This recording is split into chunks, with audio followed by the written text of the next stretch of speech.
it's just another Friday in paradise. So bring your A game, cause you know this party won't stop. We could never run out of time, sipping strawberry lime. You know I wanna share it with you. This is going boom boom. If you're looking for some crazy, I'll tell you everybody's standing in a line for the water slide. You can come on over, we can take the roller coaster. And you know everybody's looking for a ride in the water slide.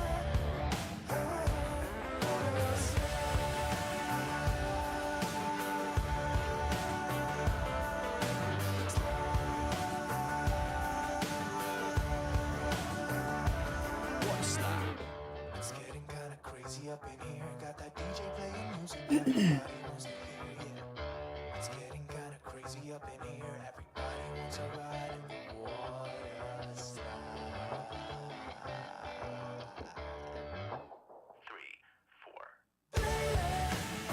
If you're looking for some crazy, I'll tell you everybody's standing in a line for the water slide. You can come on over, we can take the roller coaster. And you know everybody's looking for a ride in the water slide. Water slide.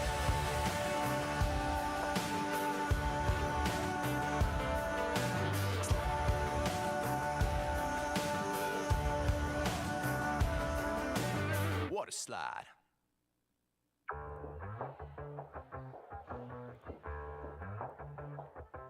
Yeah, it's a hot day. I'm hanging in the sunshine. You should hit me with the splash gun so I cool down. Won't you come on over? We can party till the sun's down. Baby, let me buy you a drink while we're dancing a blink. I could go for some Queen Bee too. Bass is going boom boom. If you're looking for some crazy. Oh my goodness, Porcelain is here and Vic the Victim. Oh my gosh. We can take the roller coaster. And you know everybody's looking for a ride in the water slide. Water slide. A horrible lurk emote.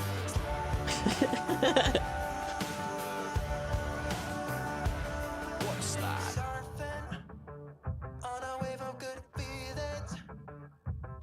Well, it's just another Friday in paradise. So bring your A game, cause you know this party won't stop. We could never run out of time, sipping strawberry lime. You know I wanna share it with you. This is going boom boom. If you're looking for some crazy, I'll tell you everybody's standing in a line for the water slide. You can come on over, we can take the roller coaster. And you know everybody's looking for a ride in the water slide. Water slide.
slide.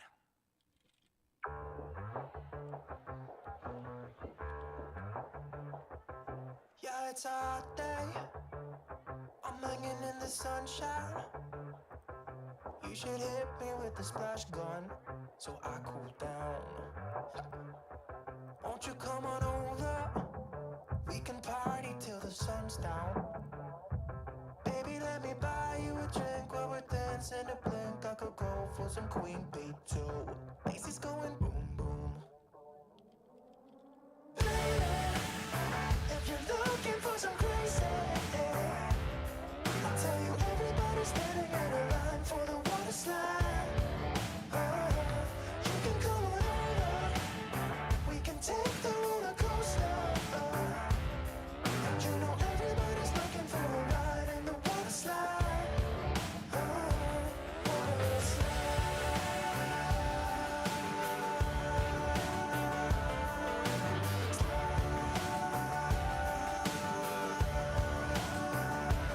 Water slide. Surfing on a wave of good feelings.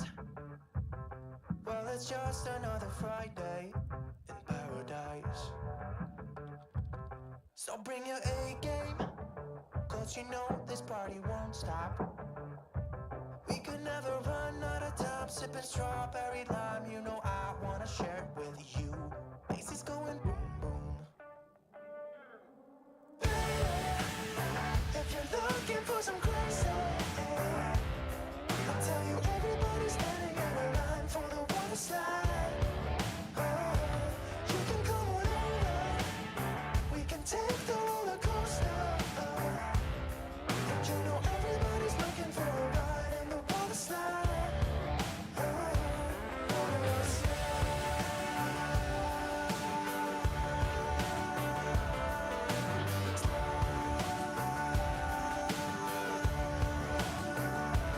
Water slide. It's getting kinda crazy up in here. Got that DJ playing music. Still waiting.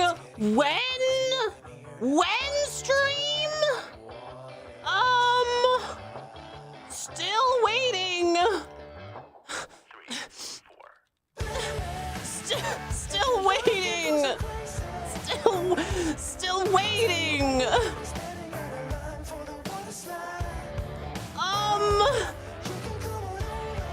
Hello?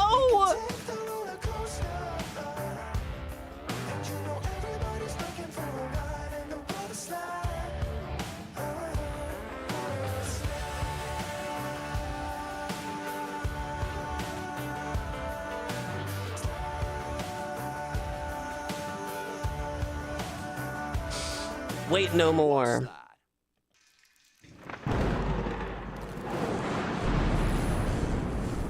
That cringe voice was yours, Nathan. Welcome to the stream.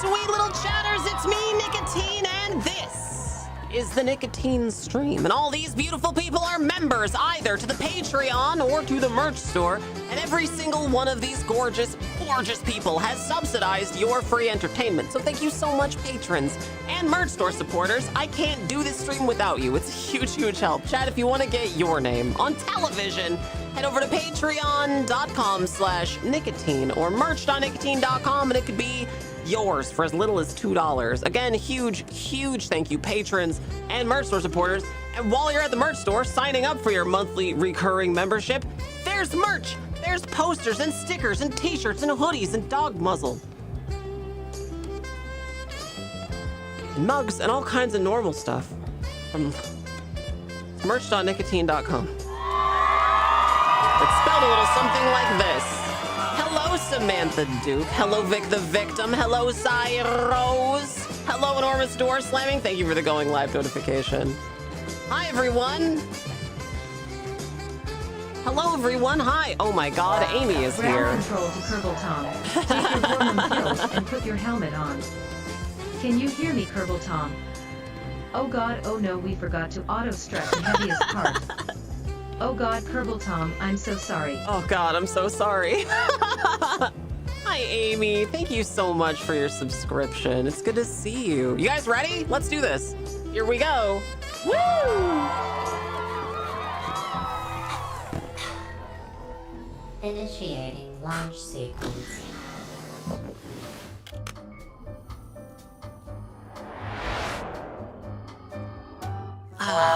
Here we go. Hello. Hi, everyone. It's me, Nicotine. It's your streamer. Your streamer is here. All right, what's the countdown? What's the countdown? They're gonna land when? When are we landing? The Artemis crew's coming back today, chatters. When are they coming back? It's like sometime soon, right? Like an hour and a half or something?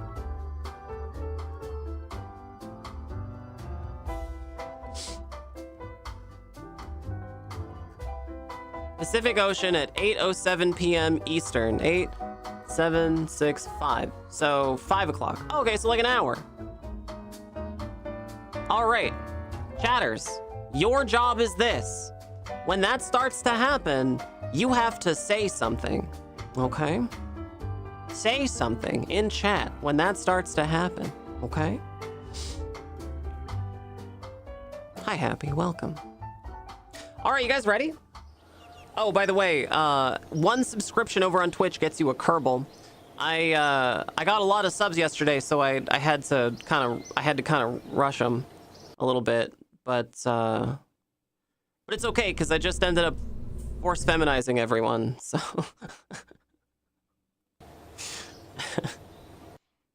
oh wait, no, it's got to go to the astronaut complex. Here, I'll show you. Oh, and then Amy, you get a sub. Where's the astronaut complex? There it is. Okay, so we got Vic the Victim, Lil Jaeger, Darkness, Kopang, Sparkly Goose, Fabs, Run Wild, Porcelain, Visitor K, and Leia. And also,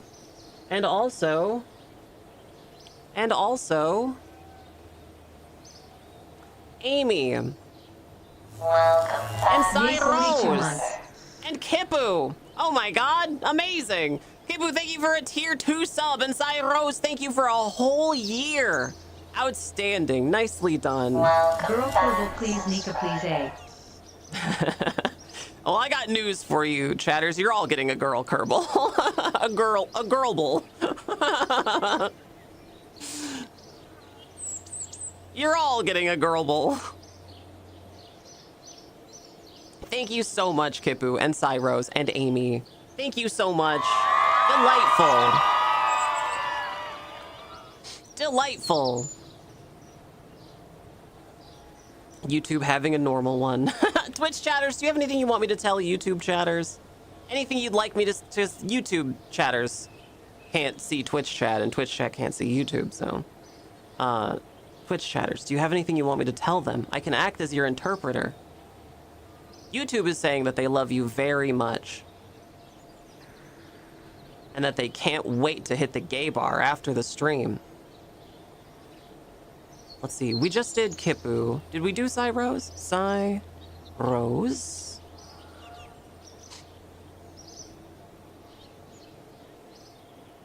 Create Kerbal. And Amy. Amy, you're gonna be a scientist. Amy.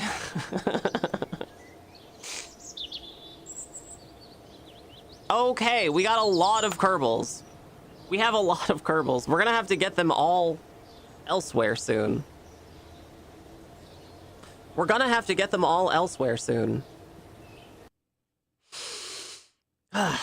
All right. Do we have anything currently on the pad? We don't have anything on the pad. Okay.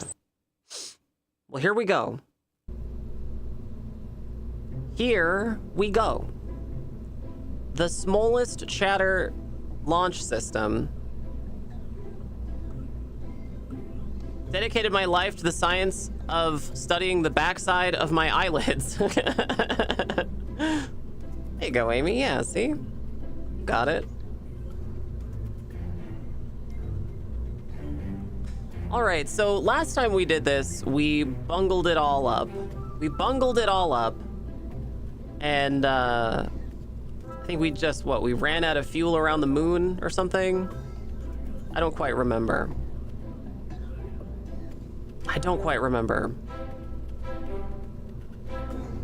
Anyway, we have to get these to the moon. There are 3 satellites in here. We got to build a communications network around the moon so that we can communicate to our Kerbonauts who are going out there. What next? So our TWR is a little over 2 at sea level.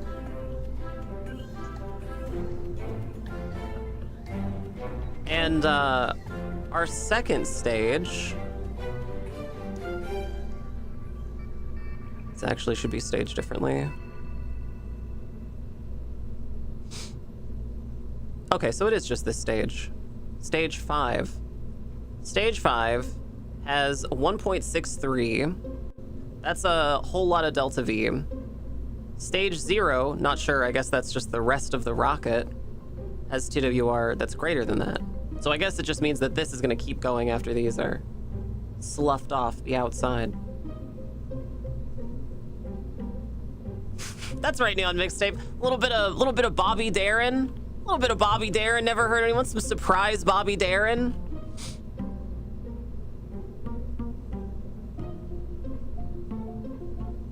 Okay.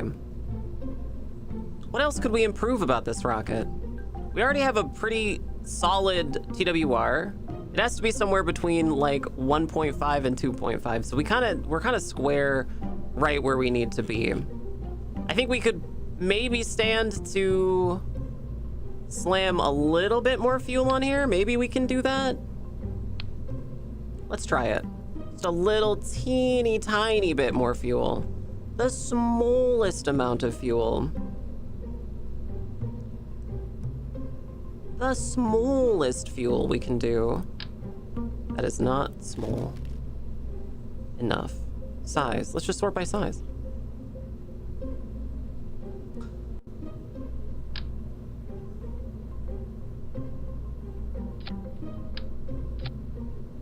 Okay. Yeah. I think this is perfect, actually.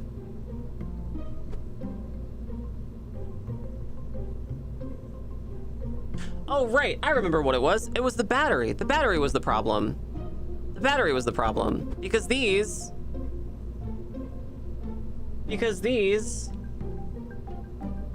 were they were like clipped into the ship and they weren't generating any power.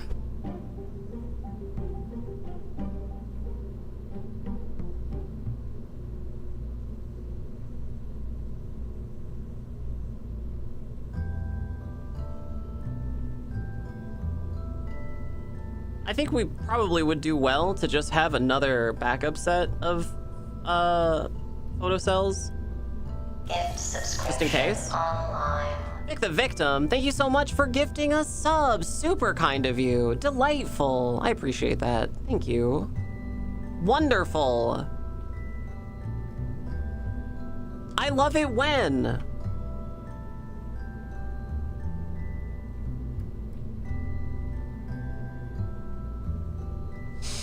I love it when.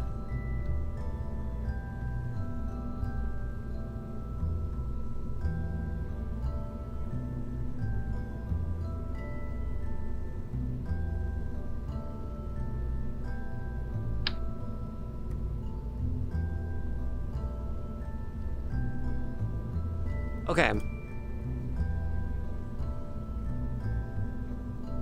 What are these? Maybe we can do these.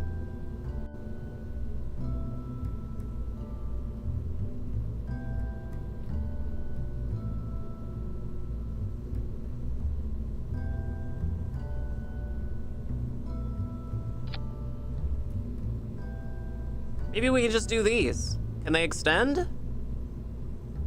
Well, they do kind of extend.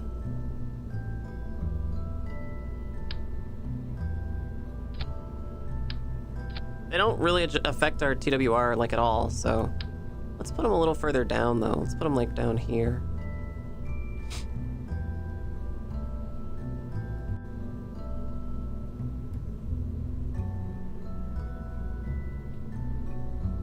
Oh God, the clipping is so bad.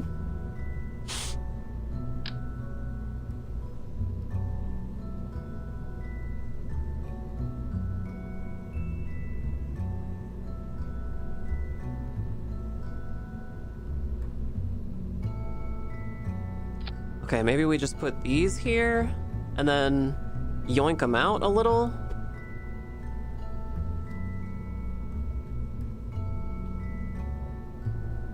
Yoink.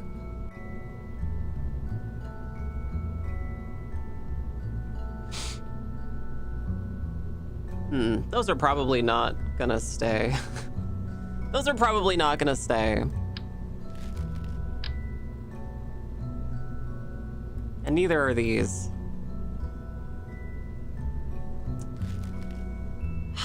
What do we do, chatters? What do we do?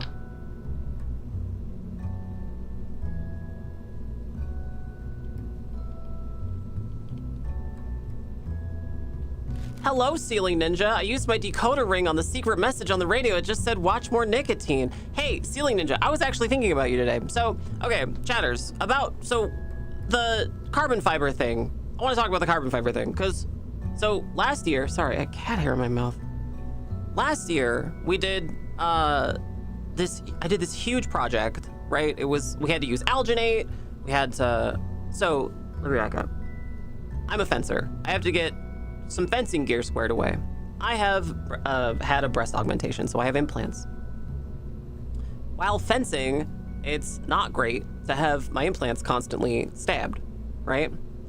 But the only off-the-shelf chest protection there is just isn't quite big enough. It doesn't really fit me very well. So I needed a custom one. And the original plan was to use alginate and to make an alginate like mold that I could cast in stone and then do like thermoplastic over it. Okay. Ow, I popped a tit. Yeah, something I hope I never have to say. Okay. So I got the alginate, I got the stone mixture, and I got all this stuff together, and like I tried to do the alginate, and then the alginate just set immediately. Like it was dead on arrival, right? I couldn't, as soon as I put the water in, it just started setting, so I couldn't apply it. And I tried it again, exact same thing. So instead of that, I went back to the beginning and I got a friend to let me borrow a 3D scanner, which is like a thing you attach to your phone, and it's like Star Trek. Like it uses LiDAR and it scans an object in 3D, and it uses your phone's accelerometer to know like where it is in space. So it scanned my chest. Porcelain was kind enough to clean all that up and then print it in a resin printer. So I have a resin positive of my chest. And I took that to a local company. And the local company took my thermoplastic sheet that I was going to use, and they actually did the thermoplastic sheet. And they said, you're probably not going to be satisfied with it because this is it's just plastic. It looks like carbon fiber, but it's not actually carbon fiber. It just looks like it. And they said that this is not going to be what you want it for, because it's really not. It's not strong enough, and if I got stabbed in this, it would just break immediately. So instead of that, they said, hey, look, why don't we do this in carbon fiber, actual carbon fiber? I was like, well, I don't know. I don't know about that one. They're like, no, trust us. It'll be like way, way better. And I'll make a long story short. They actually, the Mad Lads actually did. This is the real carbon fiber chest piece. It's actual carbon fiber. And it actually fits my chest specifically. And the tolerance is so tight because it's 3D scanned that I can expand my rib cage and hold it in place. Cool, right? It's super rigid, and you know, I can't bend it at all because it's carbon fiber, you know. It's not like, not brand X. It's still off-gassing though, so it smells really bad. And I said, well, what are some of the things I need to know about it? Like, how strong is it? And they said, well, try not to run it over in a car. So now I have a actual chess piece, and I have a lot of you to thank. So huge thank you, everybody who helped put that all together for me, and Porcelain especially for helping me print it, the mold for it. So thank you. This was great. Anyway, I'm just very happy that it all worked out. Things to know about carbon fiber: very strong. If it starts to fray, don't touch it with your bare hands. Yeah, because it's fiberglass, right? Yeah, they told me that it shouldn't fray, and if it does, that I could go back and they would touch it up.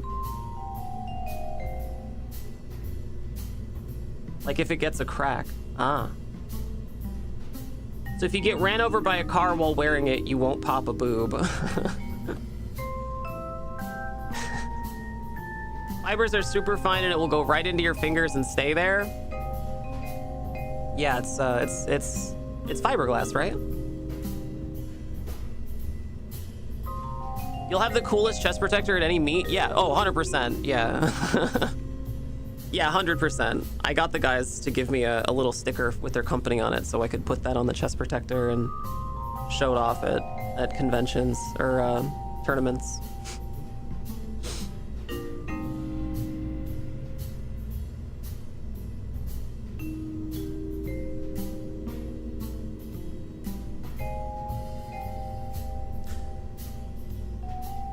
So the staging is all messed up. I don't really know what happened here. This has to go down here. This, I assume, is up here somehow. Okay, let me just double check here. It's like fiberglass, but finer, and under a microscope, it's basically asbestos. Oh, Christ. Carbon fiber dust is super bad, but once it's bonded to resin, like you have, it's usually fine. I cut carbon fibers at work, and it's a pain in the testicles. Well, damn, that's rough. Bit of a load bearing usually.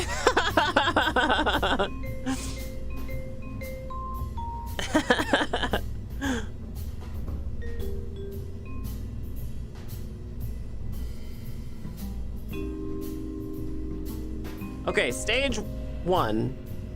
This stuff. Stage 2, these things pop off. Stage 3, the canopy. Stage 4,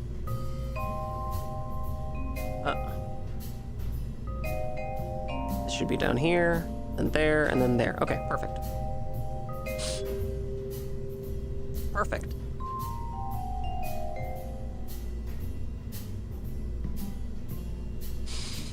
All right.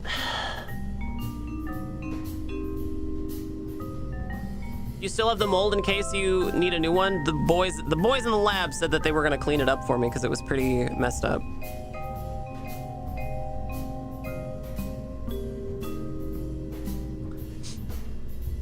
It's safe as long as it's still bonded to the resin. If you crack and fray the splinter, pieces will embed in the skin, eyes, and lungs. Okay. Actually, I have a question for you. Because there's a part of this on the inside. You guys might not be able to see it. There's a little part in here that I noticed. Oh God, it smells so bad. Where there isn't really a ton of coverage right here, and I can see through to the material. And I was wondering what you guys think the best way to do that would be. How do I fill that? Hit it with an angle grinder. All right, 4 subscriptions. Actually, 5 stars, because one of you did a tier 2. Okay, boo, thank you. 1, 2, 3, 4, 5. Thank you so much. Delightful. Epoxy resin. Dab of UV resin. Epoxy in a spray can that will seal it. Okay, cool. I don't just have like spare epoxy resin. That's something I'd have to like go get. So, so if I could do this really cheaply, that'd be great. I've already spent way more money on this than I intended to.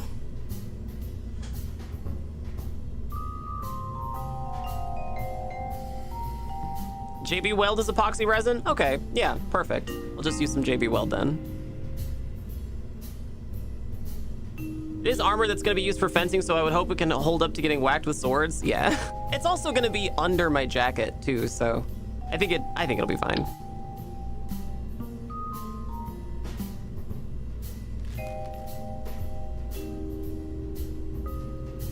Oh, you know what I could do? Hang on a second. You know what I could do? I could put extendable solar panels in here. I don't know why I didn't think of that before, but I could just put them in here.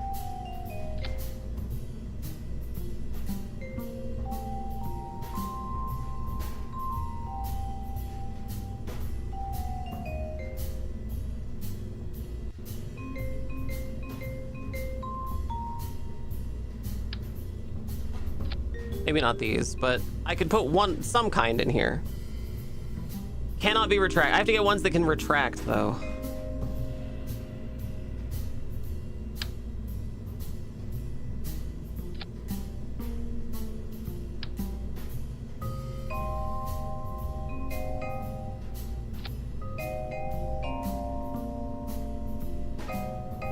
Maybe not these either. Damn.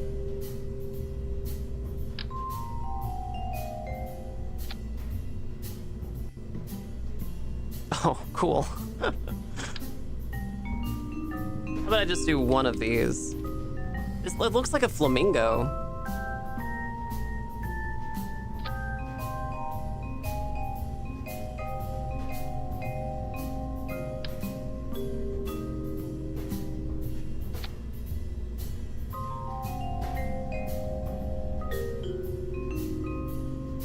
Cool.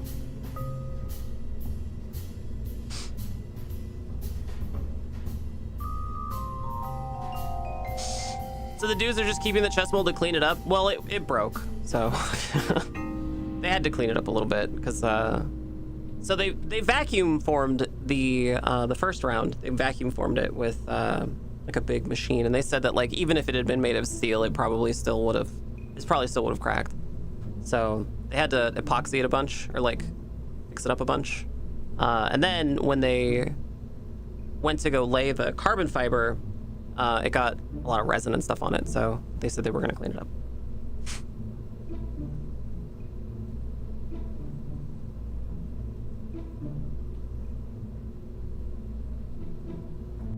Okay.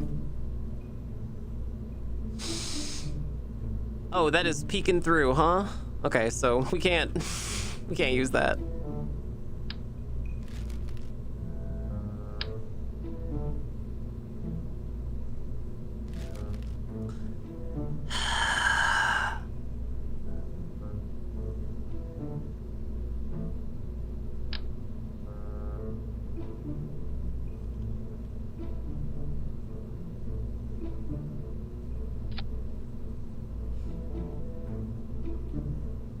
Okay, there we go. Perfect. That's what I wanted. Right here, this thing.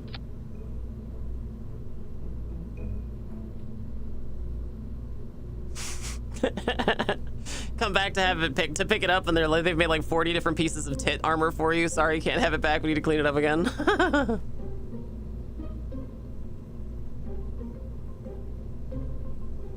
But if you have the 3D scan, so if you need to print mini ones for keychains or something. Yeah, I mean, I guess it's technically possible.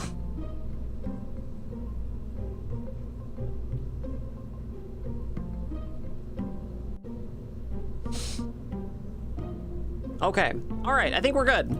So first step, all the bottom rockets go off. Second step, these things get ejected. Third step, that gets separated. And then this one, and this one. Okay. Cool. Good. Saved and launch. Bespoke Nika boob keychains for sale.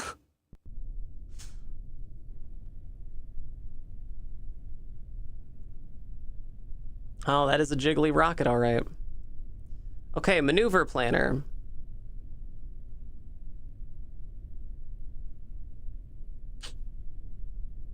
Transfer to...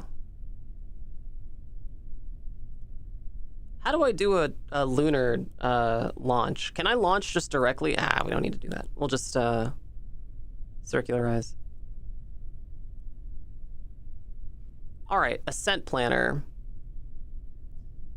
Ascent guidance, rather. We're going to circularize at 100.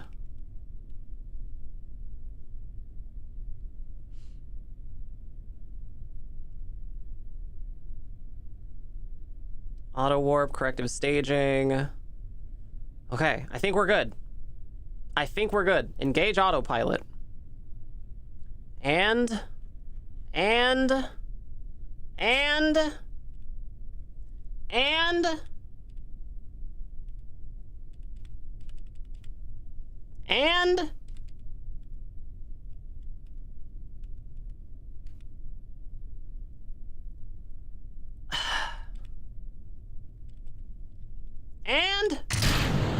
it's as easy as that.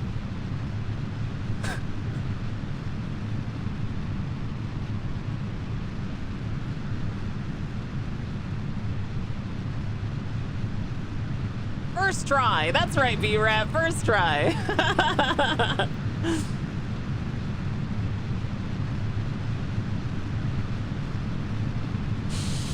Okay. Perfect.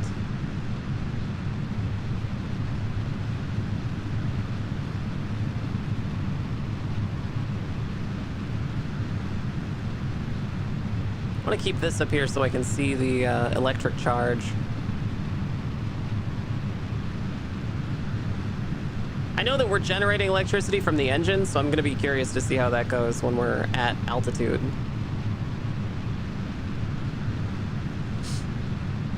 How do I launch the moon? We don't have to worry about that. We'll just circularize and then we'll do it, you know, like Artemis did. It's fine. It'll be fine.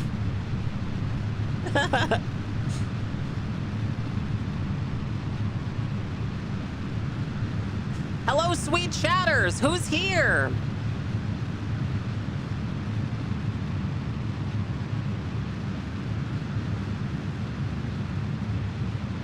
Hello, B-Rat. Hello, Aiken Trunks. Hello, Cy Rose.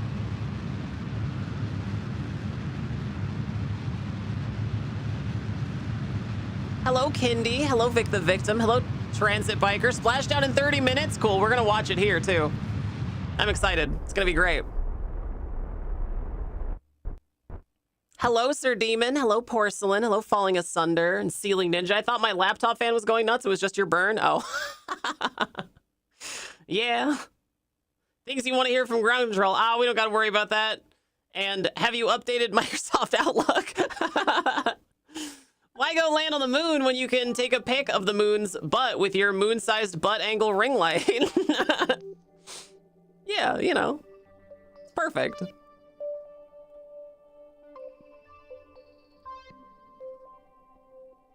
Pieces.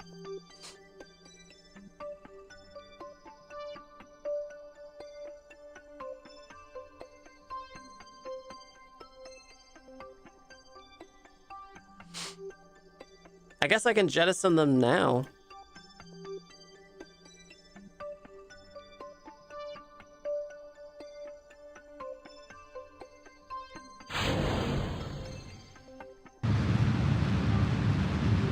Yeah, there we go. Perfect.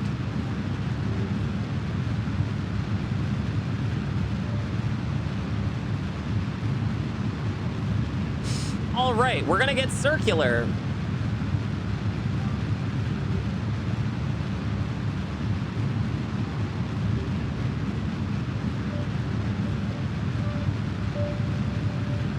Turn off ascent guidance, since we've already ascended.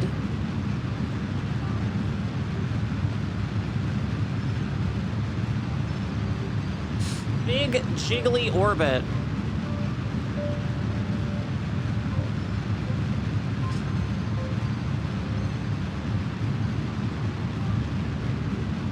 Moon-sized butt level selfie ring light.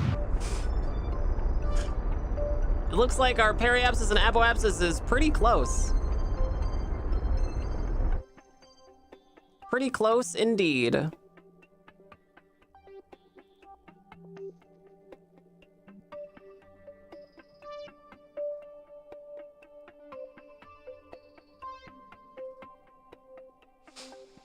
Okay, good.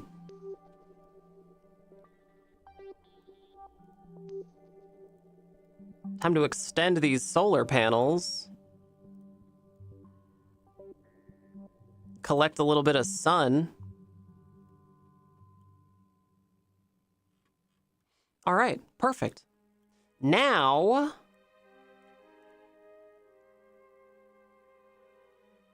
home and transfer. I think we have to set the moon as a target. Set as target. At optimum time.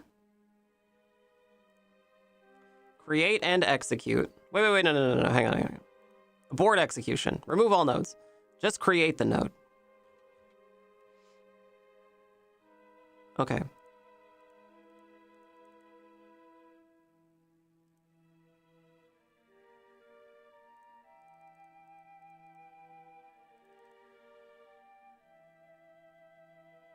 All right, we're gonna circularize there.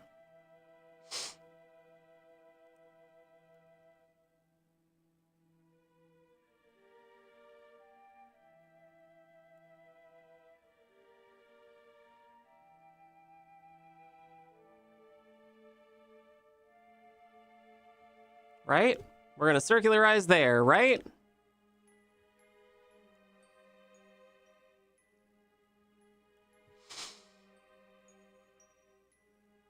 We're gonna circularize there, right?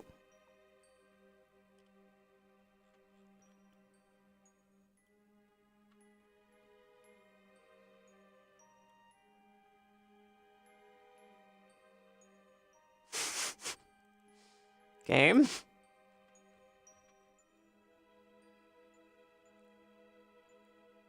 I guess that's the maneuver, so let's just warp to here.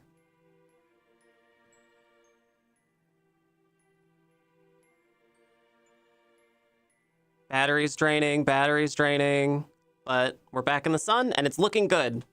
Okay, we won't have the same problem as last time, but we might not make it because we don't have enough fuel. It might just be a fuel problem from here on out. I don't know, we'll see. Probably not. It'll be fine. Yeah, it'll be fine, I'm sure. It's less fuel than we needed to circularize, so.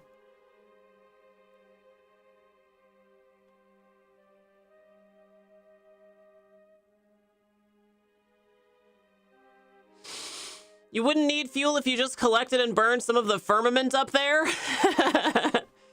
But what if we catch a sickness from the miasma?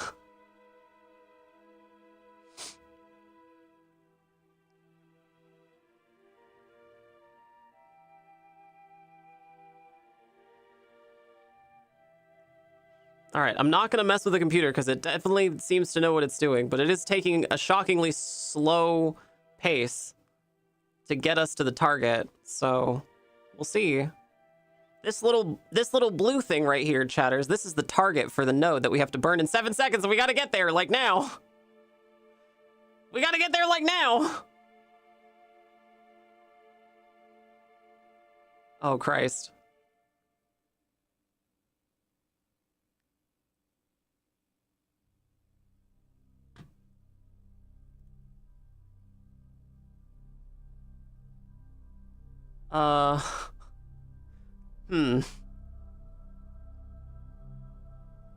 Okay, I'm canceling this window. I'm not sure why I'm not sure why it did that, but let's just try another one. Let's try it again. At the optimum time, create a node here. Maybe it's because I didn't have SAS on?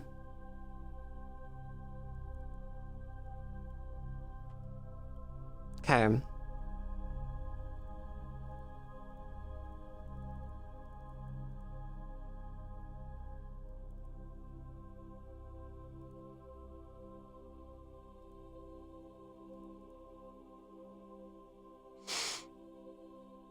Okay.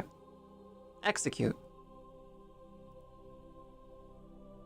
No, see, it turns off SAS.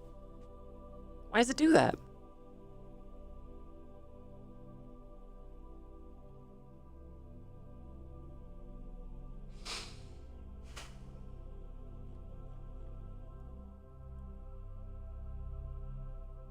See, the maneuver planner says that it's auto warping because it has auto warp turned on, but it's not actually auto warping, and I'm not totally sure why.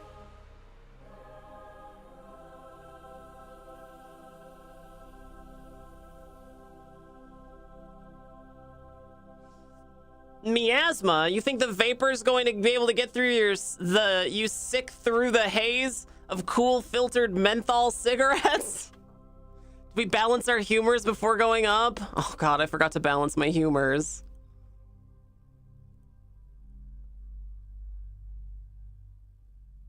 I forgot to balance my humors.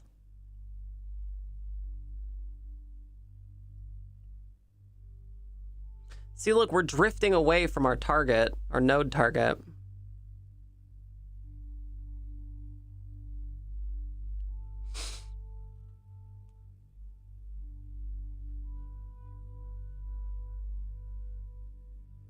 Thank you again for that gifted sub, Vic the Victim. Super cool of you.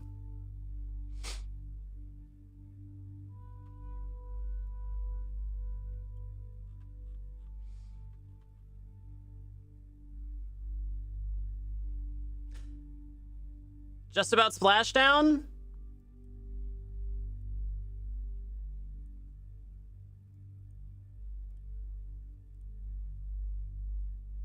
Thrusters.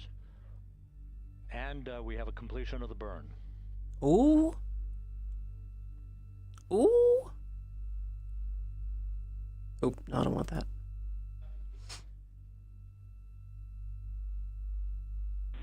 Integrity. Good. CM raise burn. Your flight path angle is within limits.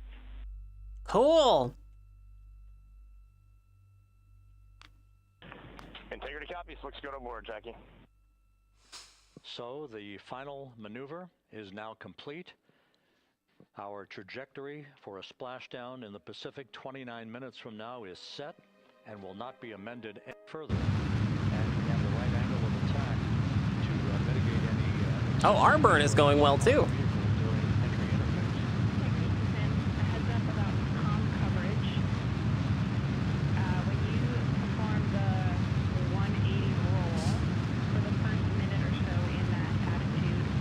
I'm glad that it's not just I'm glad that it's not just video game footage, you know?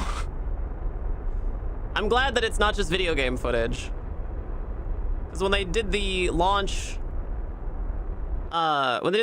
it was like half the broadcast was just a CG rendering of it. Series of events coming up. We will enter the first traces of Earth's atmosphere 14 minutes 45 seconds from now. 6:53 and 30 seconds is what is pegged for entry interface at an altitude of 400,000 feet. I'll put the screen back on when there's something to see. They just have the camera on the control room right now. 1 nautical miles. 24 seconds after entry interface, we will enter a 6-minute blackout period in which we will lose communications with the crew. This is expected due to the buildup of plasma around the vehicle. That's an ionization effect due to the collision, if you will, of the velocity of the spacecraft with the friction of the Earth's atmosphere. That 6-minute blackout is expected to begin at 6:53 and 54 seconds p.m. Central Time. During that period of time, we will reach our peak speed of 24,661 miles per hour. That comes just short, based on unofficial data from the flight dynamics officer right now, will come just short of the velocity record set by Apollo 10 of 24,791 miles per hour in 1969. We expect peak heating on the vehicle at 6:54 and 52 seconds p.m. Central Time, a minute and 22 seconds into entry interface. At that point, we will be just 204,000. Falling to Earth has got to be so stressful. It's got to be so hot in that thing. Oh, yeah, 100%. 100%. The blackout period. Did you guys know the only people to have died in space were some Russian cosmonauts who made it all the way back to Earth and then their capsule failed on re-entry? From the end of the blackout period until splashdown, it is They were like just technically 7 in space minutes. when they died, so they're the only people to have actually died in We'll start space. Deploying the series of parachutes to slow integrity down to an ultimate splashdown velocity of just That we 19 know miles of. an hour. We see the same, waiting for the 180 rolls.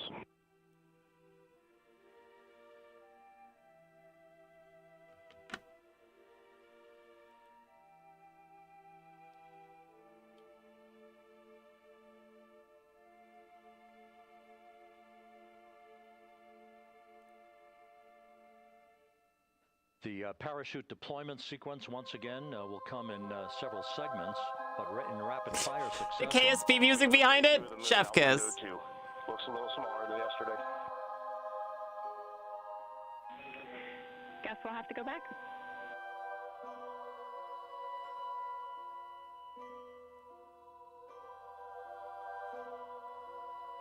Reed Wiseman and Jackie Mahaffey exchanging discussion on a viewer. You're forgetting all the people the ancient aliens took. Oh yeah, like the Mayans. So they could build all of the stuff in Peru. Three forward bay cover parachutes will be. Then you have to land in the ocean, which is the most terrifying thing about Earth. The ocean is terrifying, but it's not the most terrifying thing about Earth. The most terrifying thing about Earth are humans. Followed by 3 pilot parachutes that will lift and deploy the main. I'm still not convinced Musk didn't have a body in the trunk of that car or in that spacesuit in the driver's seat that he sent into space. Oh yeah. Possible. The statistics might change if billionaires do another vanity trip into space. Approximately 265 feet long. Yeah, maybe. The parachutes will ultimately slow integrity down from its peak speed of almost 33 times the speed of sound to a gentle 19 miles an hour as splashdown.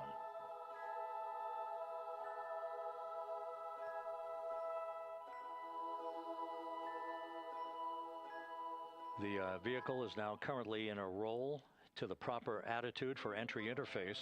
Our trajectory is right on according to flight dynamics. Our trajectory is right on according to flight dynamics.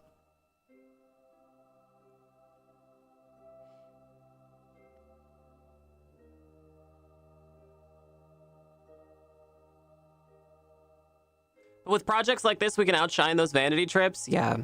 Integrity is on a trajectory from southwest and northeast across the Pacific Ocean, descending at a rate of 15,000 feet per second. The worst part about that submarine imploding is that it got so many headlines that no other billionaire will risk looking dumb by dying the same way. Yeah, that's true.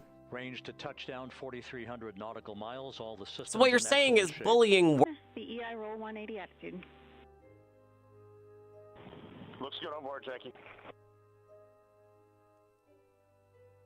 It's good to see you, Mentat Muse. Welcome to the This view, stream. Out of one of Integrity's windows, we had a call for 3 good barrels. Those are barometric pressure sensors that feed altitude and rate of descent information to Integrity's computers that will trigger the parachute deployment sequence.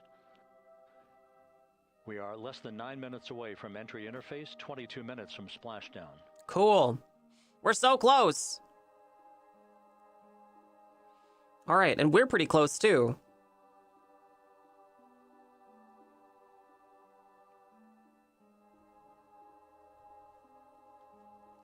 All right, so You can see the reflection of one of the crew members in the window. now we can do a resonant orbit. Out in the Pacific, 2/3 of your current conditions orbital remain period. just a few clouds, some scattered clouds, winds at 10 knots, wave heights just about 4 feet. Create and A general execute. day in the Pacific for the homecoming of Integrity's astronauts.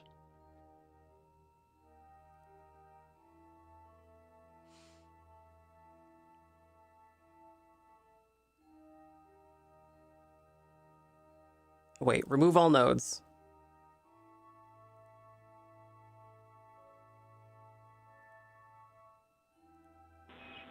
Integrity back in EI attitude. Oh, they're getting an attitude adjustment.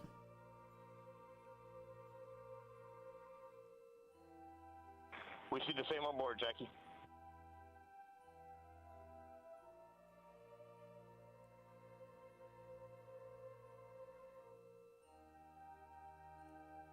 Houston, purge is complete. Crew and vehicle are configured for entry.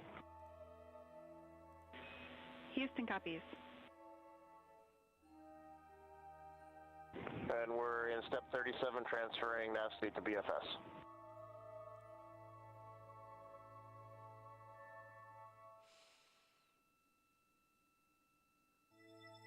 Cool.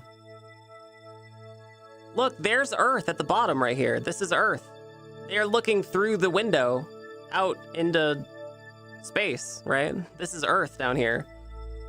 You can see the reflection of the astronauts. And Houston in instruction 5. There's some hands. I think this is like a downward view. That's us down there, chatters.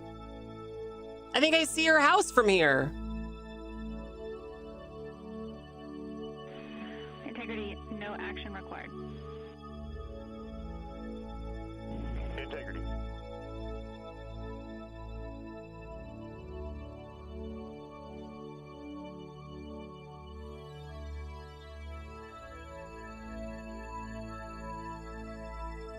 Now 6 minutes away from entry interface. We will hit the first traces of Earth's atmosphere at an altitude of 400,000 feet.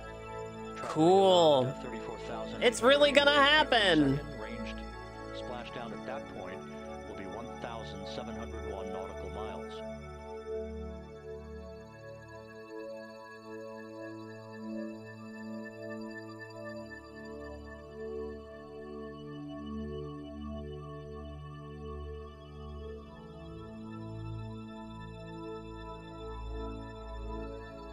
And once again, just a reminder, some 24 seconds after entry interface, we do expect to lose communications with the vehicle and the crew during a 6-minute blackout period when a plasma shield will build up around the spacecraft due to the ionization. Wow, yeah, so they're actually, when they come back in, the plasma that happens, right? The big ball of fire is like so strong that they can't get radio communications through it. So there's gonna be a little blackout while they do. 6 minutes in duration.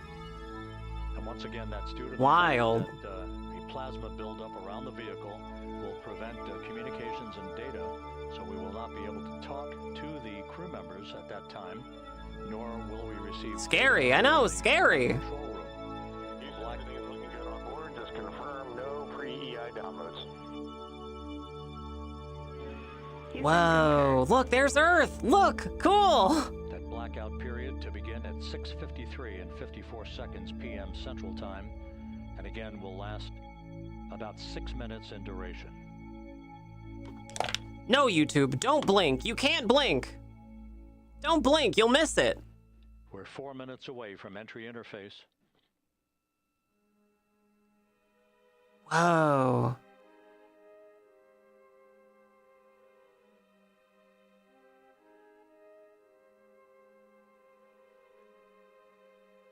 Cool. They're getting close, you guys. God, I hope this goes well. I have like so much secondhand anxiety about this.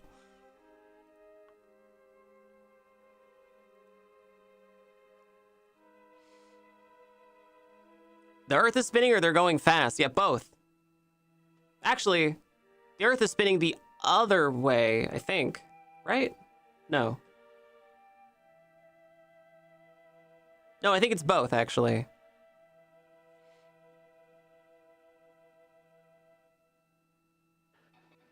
This view from Integrity as it crosses from southwest to northeast across the Pacific Ocean, 3 minutes from entry interface. I wonder if this is just a artifact from the window pane, or if they're actually seeing like a little part of the atmosphere.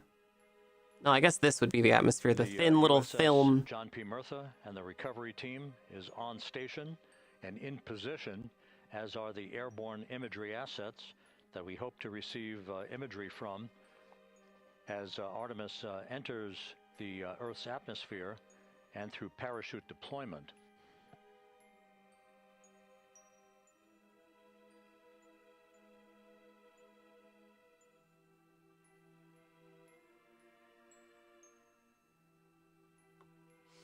Cool.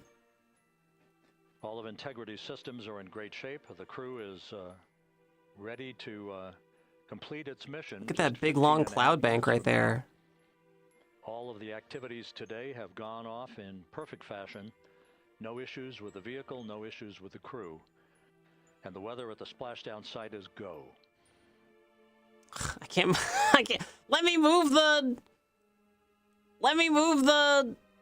captions, YouTube. God damn you. Whatever. Did you guys hear they're raising the price of YouTube Premium? I heard that they were gonna raise it. What did you add, YouTube? What features did you add? Coming up on 1 minute until entry interface. What did you do to deserve it?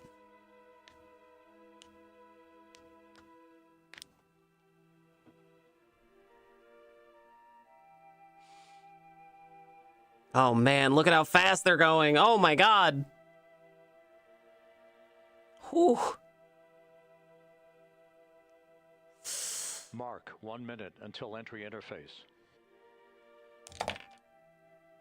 1 minute 20 seconds. I'm so until nervous. The expected start of our 6-minute blackout.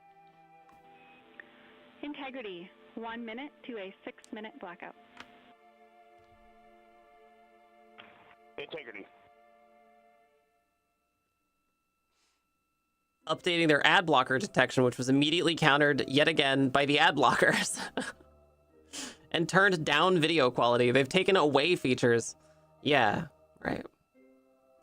I think the only thing they've done against everyone's wishes is create that fucking auto caption thing that nobody wanted, that somehow everyone has to pay for. 10 seconds till entry interface. Okay, here we go.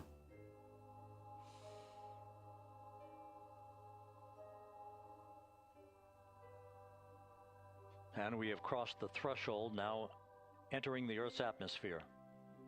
We're at 400,000 feet, traveling 34,800 feet per second. Wow. Time to splash down 13 minutes, 10 seconds.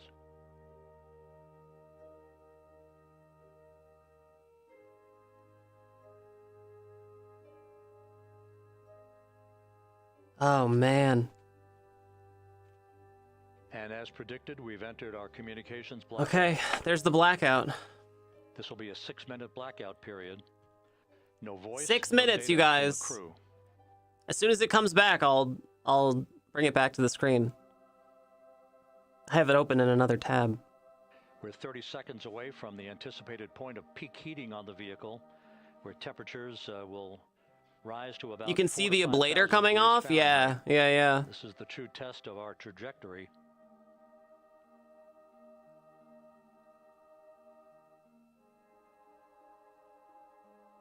And from the G5 aircraft in the vicinity of the splashdown zone, this view of Integrity. So that pinpoint of light shows the vehicle as it enters the period of peak heating in the Earth's atmosphere. They got the First tug of gravity being felt shakiest by footage of it. these astronauts. They probably have to look at it through a really long telescope, so it's really hard to keep in frame.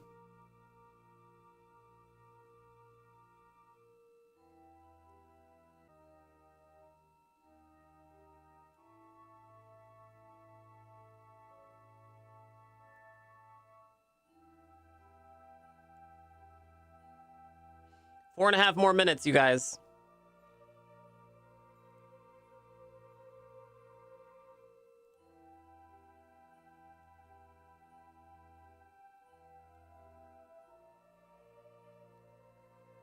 The landing and support officer reports that the P-3 has acquisition on integrity.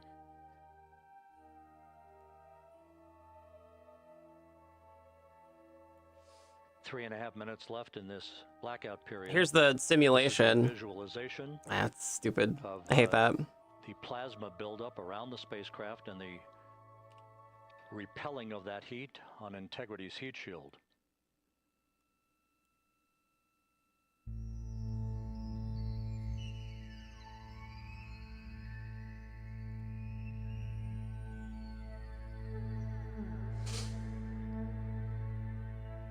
Okay.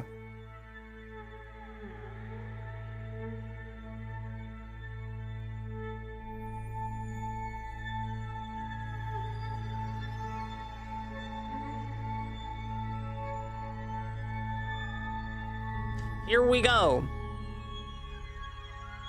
Flight Dynamics reports that airborne assets in the vicinity of the splashdown zone do have a visual on Integrity. Still 2 minutes and 40 seconds left in our blackout period. Time to splashdown, 9 minutes, 35 seconds.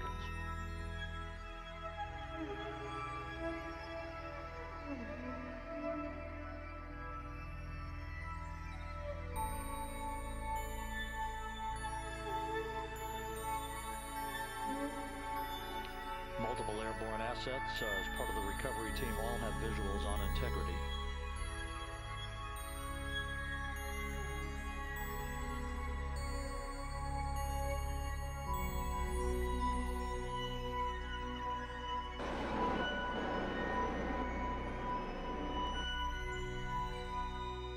And the WB-57 flying in the splashdown zone also has a visual.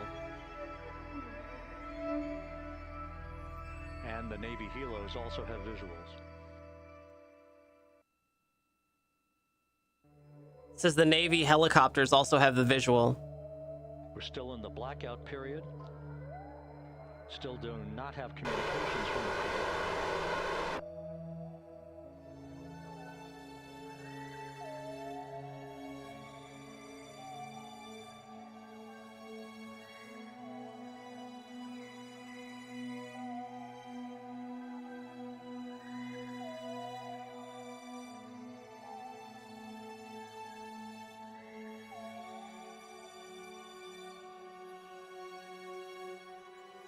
I'm just gonna extend all these antennas, and look, we have the first satellite.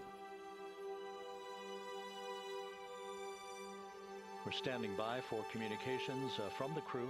We should be out of the blackout period less than a minute from now. Less than 1 minute, you guys.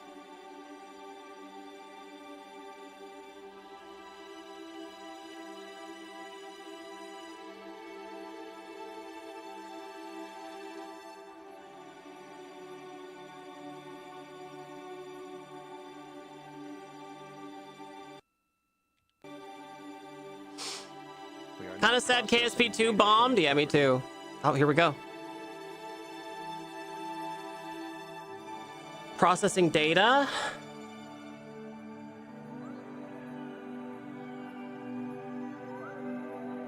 Is the game good? KSP1 is phenomenal. KSP2 is the worst. KSP2 is abandonware. Target zone. Look, there it is. Or no, those are the splashdown boats.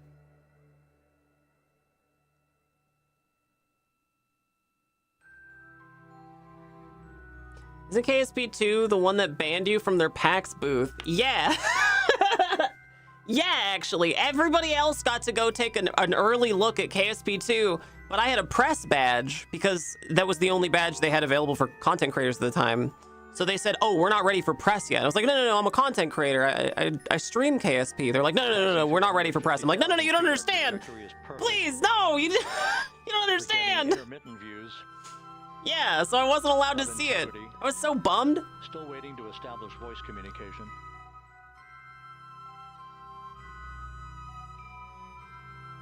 Integrity, Houston, comm check, post blackout.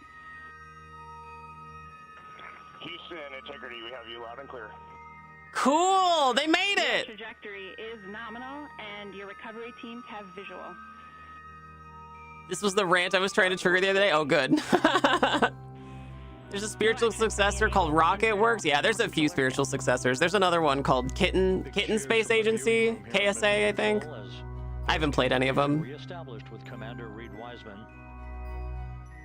For America, an awaiting world, integrity.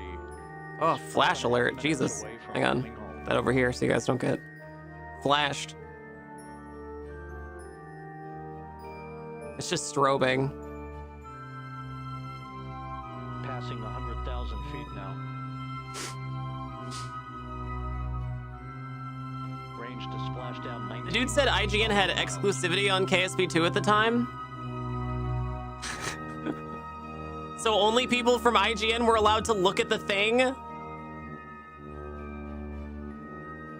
That guy was an asshat.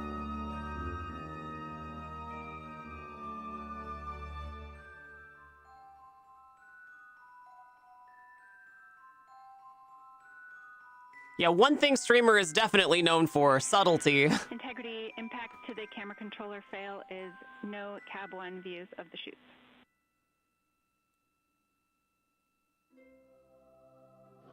Integrity.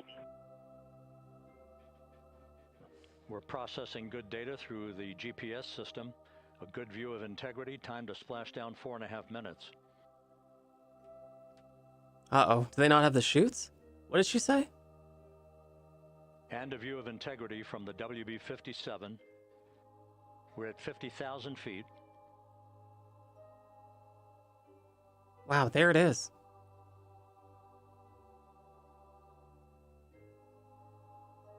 They had no view of the chutes.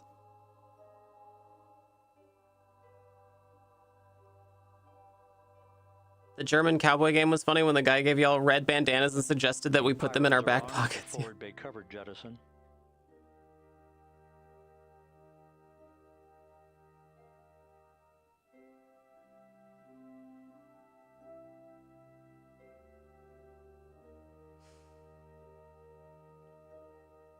When did they pop the chutes? Oh, there's chutes. There they go. And there go the first series of parachutes. And we're on drogues. Oh, man. Whew. So we're visual 2 drogues out the window. Huh. 2 good drogue chutes. Next up, We copy, we see them. the deployment of pilot parachutes that will pull the main chutes out. Time to splash down 3 minutes and 10 seconds.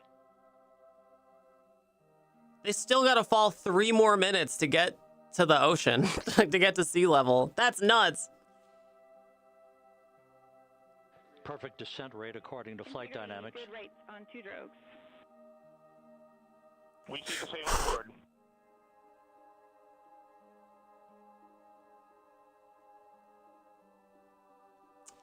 Oh, man. Oh, man. They're so close. Passing through 10,000 feet. Still on drogues.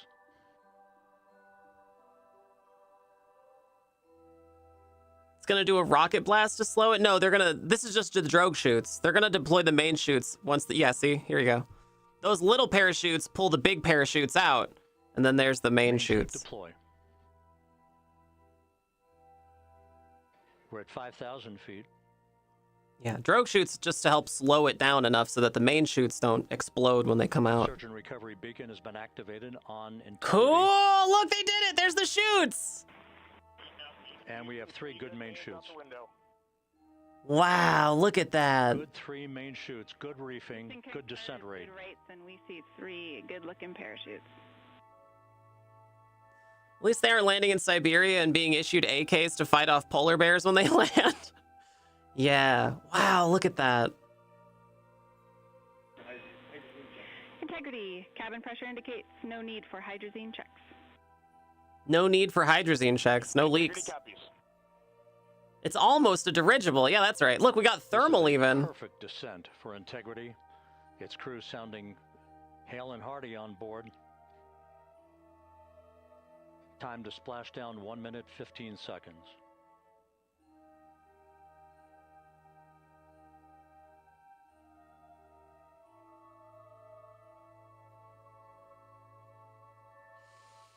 Cool. Integrity about to complete a journey spanning 694,481 One of the moon miles. pics they took is your desktop background. Nice. Very cool. Space Center back on April 1st, and a trip around the moon.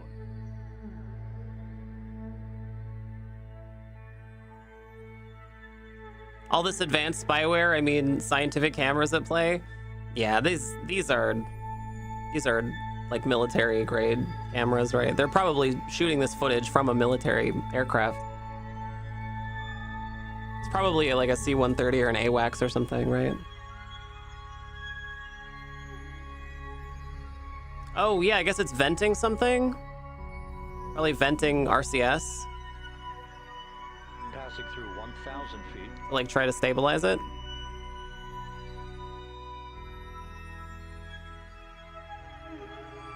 It's not sparking. This is a thermal image, so they're just looking at venting gas. It's probably RCS, I would think, to like help keep them like stable.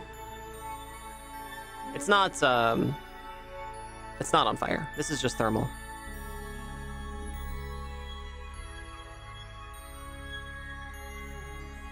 Little poofs.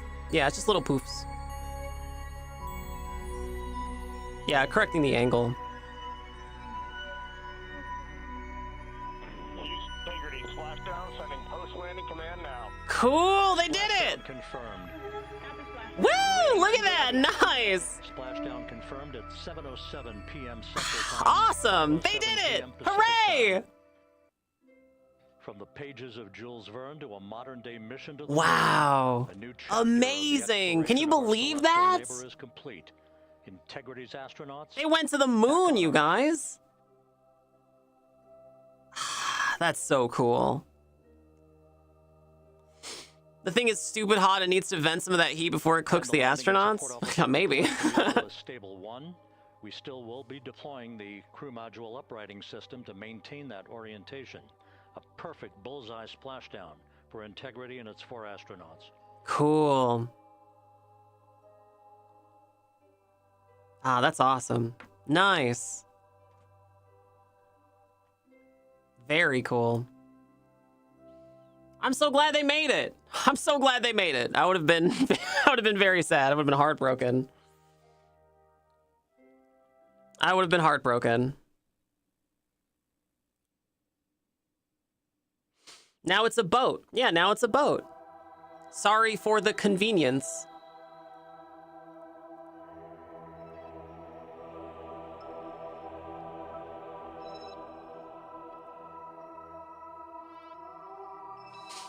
Okay, we need to rename this one.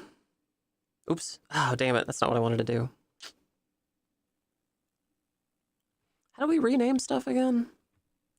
Tracking station. If NASA can do it, we can send Nika to the moon. Chat, exclamation point money.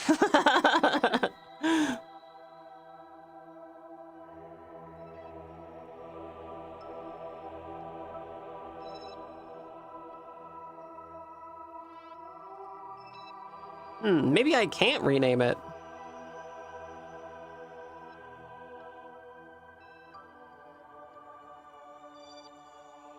Oh, I can. Moonsat 1.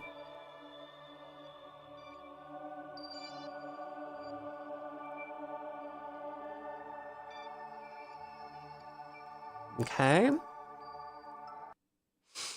So when do we get whalers on the moon like Futurama predicted? What, for moon whales?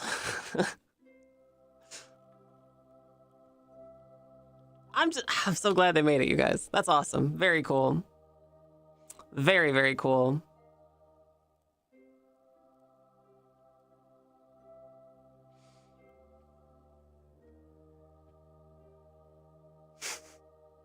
Astronaut. That's right. You got it.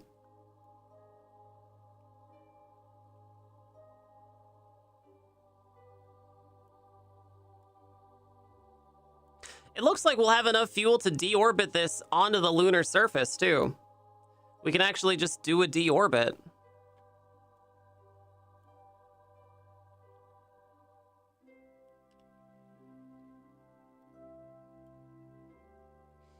That'll be fun. That'll be fun.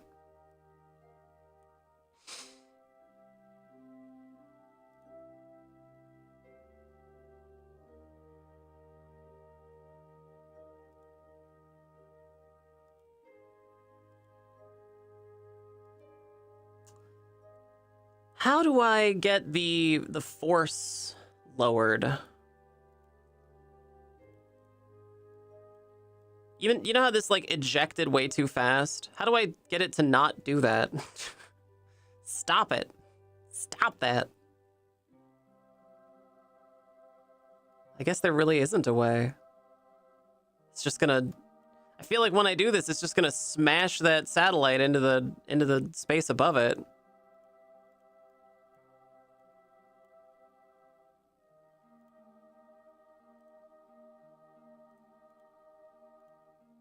I don't know. I guess we'll try it. We'll just see. Always scared something will go wrong during landing. So close yet so far. Yeah. I mean, if stuff is... Even in airplanes, like the most dangerous part of an airplane flight is like the takeoff and landing. So, yeah, that makes sense.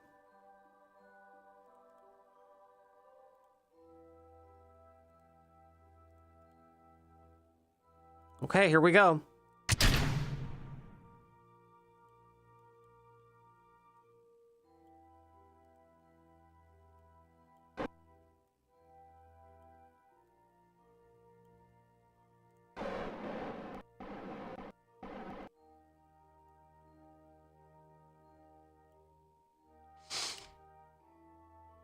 Circularize at the next apoapsis. Create and execute.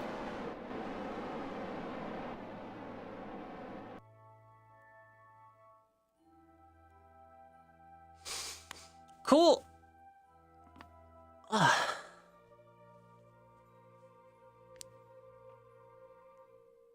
Okay, so what we're doing is we're putting a communications relay around the moon. Because in the real Artemis mission, what happened was as soon as the astronauts went behind the moon, they weren't able to talk to Earth anymore. I don't want that. I want everybody to be able to constantly communicate, even when they're on the backside of the moon. Because we're going to put a space station out here, and it's got to be able to communicate too. So, we have 2 out of 3 of the satellites currently working. Yesterday, somebody told me that as long as they were at the same apoapsis and periapsis, that they would always have the same orbital speed, or orbital period. I still don't know if that's true, but I suspect it might be, so I'm not even going to worry about it. I mean, they're circular enough. They're spaced out enough. It's fine.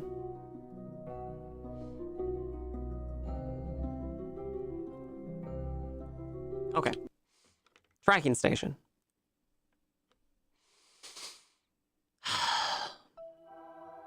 The most dangerous thing about flying is the ground.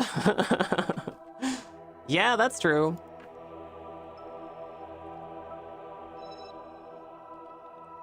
Moon Sat 2. Sept. Oh, I forgot to deploy I forgot to deploy everything. Hang on. This stuff. Extend the solar panels.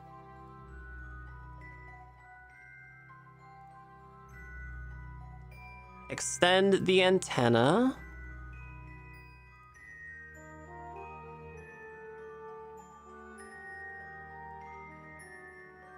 Cool. There we go. Perfect.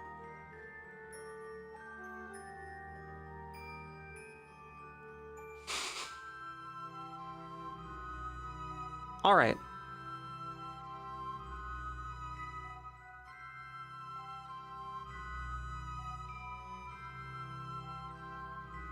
Okay, next. Tracking station. It's the sudden unscheduled stops that I hate. The rapid unscheduled disassembly. Yeah, you gotta watch out for those.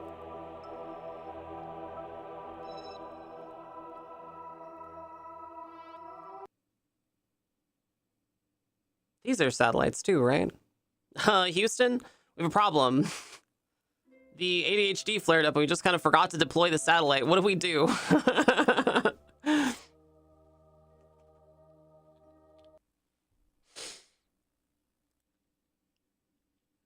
No fire trucks in the air? No. I showed future Mrs. Lesbian Girlfriend the third Star Wars movie, episode 3. I think for the first time a couple weeks ago. And there's a scene where the spaceship is like crashing down to Coruscant in the beginning.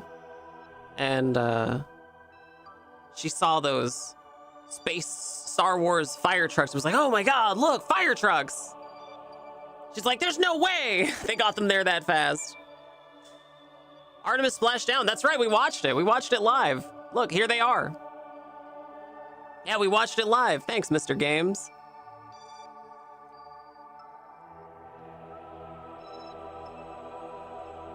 It's awesome. Super cool.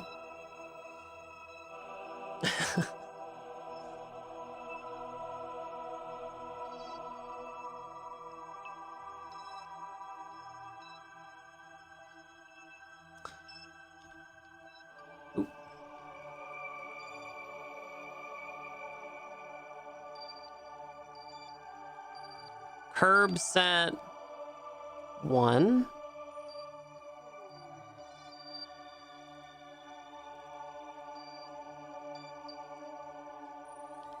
Curb set 2. And finally, curb set 3. Okay.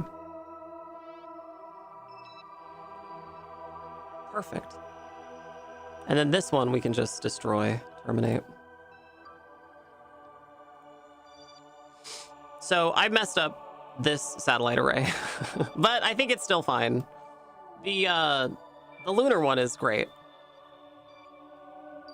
We just have one more to do, and then I think we'll be perfect. There's been unconfirmed but nearly confirmed rumors that the intro to Revenge of the Sith, specifically the spaceship crash, was secretly directed by Steven Spielberg. Could have been. It was a really good scene, and it did seem out of character for like the rest of the movie. So maybe, yeah, it's possible for sure. I wouldn't necessarily write it off as fiction. That's possible. Plausible. Why would you subject her to that? We watched all the prequel movies because both of us independently were like, you know, I've heard a lot of people recently saying that the prequel movies were actually good, and we kind of want to disprove that. So, like, yeah, were they terrible? Absolutely. Yeah, they were the worst, actually. They were the worst at the time. They're no longer the worst Star Wars movie. They're still terrible movies, but they're no longer the worst Star Wars movies. Gotta get your Jar Jar fix in. Christ.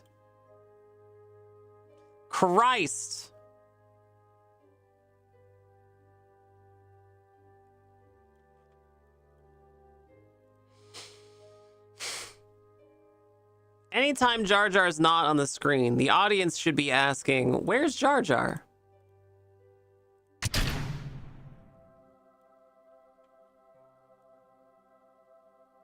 And we're basically clear. Hooray! We did it, sort of. Yay!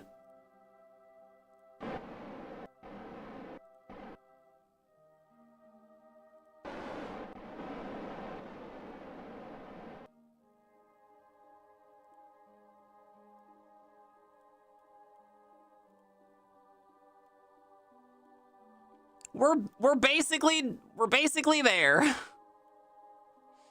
Jar Jar should be bigger, louder, and have access to a time machine. Stop it.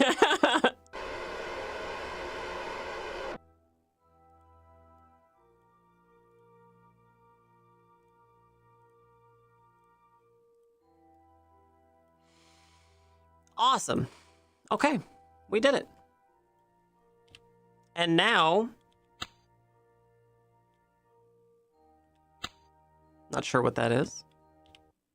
And now, tracking station. It does amuse me that in Phantom Menace, Jar Jar had tons of lines, and in Attack of the Clones, he had a few much more subdued speeches. And then in Revenge of the Sith, Jar Jar had one line, excuse me. Yeah, oh yeah. Yeah, because everyone hated him. You guys want to deorbit this with me? I never watched Buffy, but make Jar Jar more like Xander. Ah! Awful. Cursed. Cursed. Cursed. That is the worst.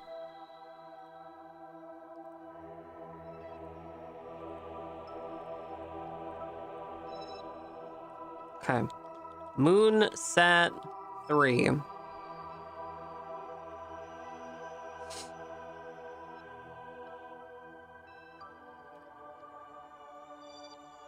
Okay. You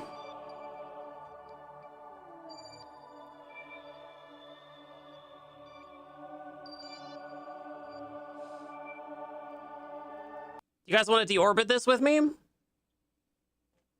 I have never watched any Star Wars with Jar Jar Binks in it. Why does everyone hate him? That's good. I like that bit. That's great. You can stay. Very good. What's wrong with Jar Jar?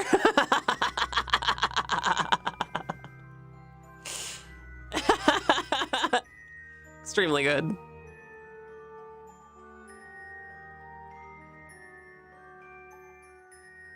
Okay, we're gonna deorbit this. You guys want to deorbit it?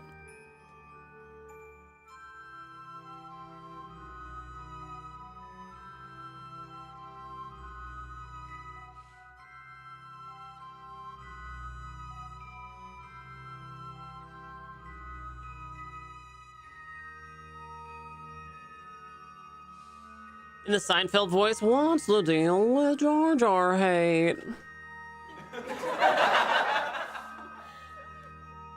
He's just a little guy.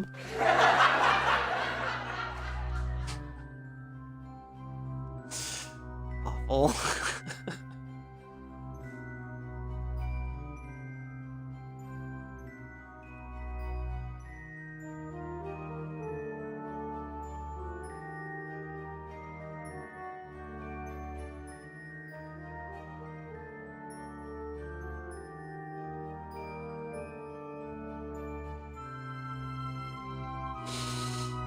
The crappy laugh track makes that, yeah.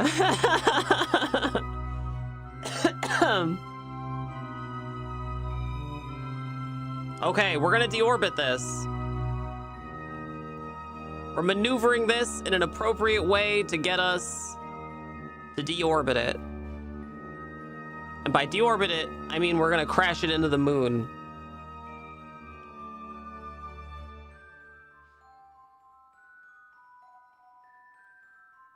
How's our relays doing? Look, see? There's our relays. Look, it's basically a perfect triangle. Basically, they're perfect. Yeah, basically great. Awesome, yeah, perfect.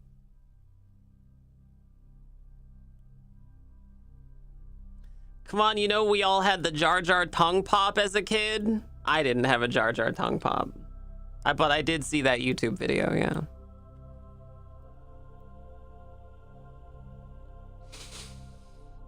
Jar Jar stinks. Got him.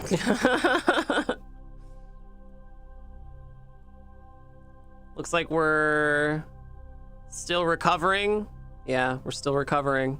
There's the little dinghy. Cool. Wow, that's amazing.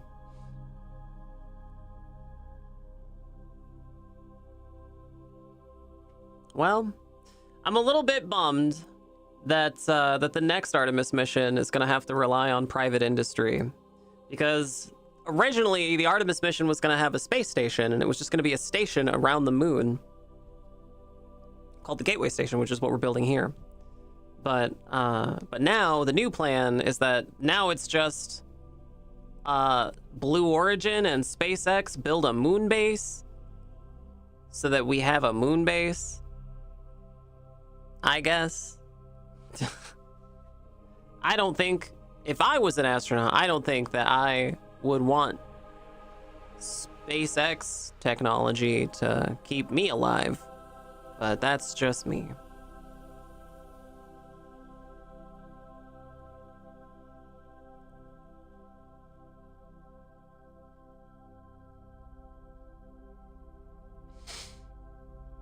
Can't wait for the first vibe-coded space launch. Yeah, right?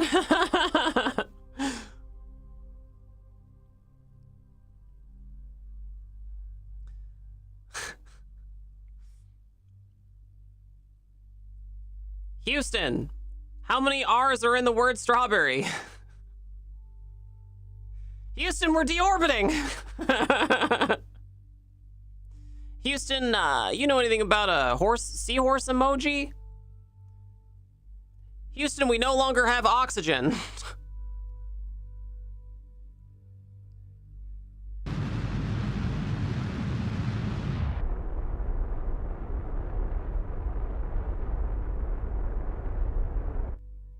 Okay, we did it.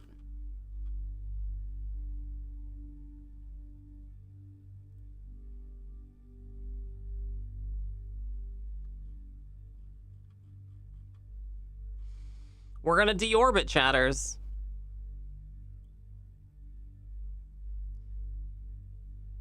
Houston, how many O's are in the word Microsoft Outlook? You heard SpaceX might go public, right? Yeah, I did hear that. Yeah, I did hear that. Great. It's exactly what we need, is a publicly traded company keeping astronauts alive in space.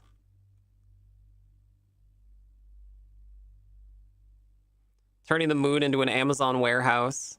Excellent. Yep.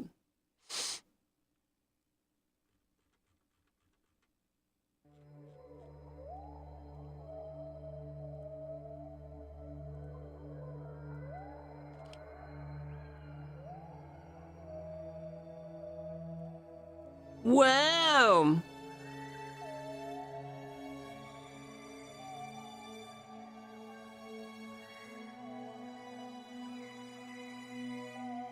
How do we go faster? Make it go faster.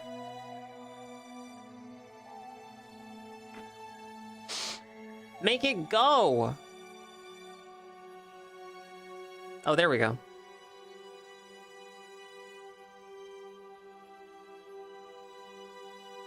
Here it comes, chatters. Get out and push.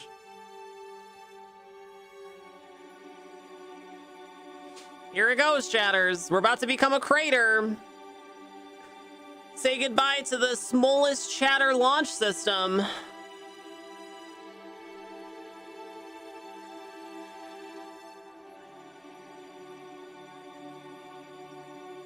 I wonder how much space trash is on the moon right now. There's a bunch of tools and stuff on the moon, actually. And there's a bunch of rover, like they left the rover from the Apollo missions. They left the rover because they couldn't bring it back. Which is actually the central plot to Putt Putt Goes to the Moon. If you guys have ever indulged in Putt Putt Goes to the Moon.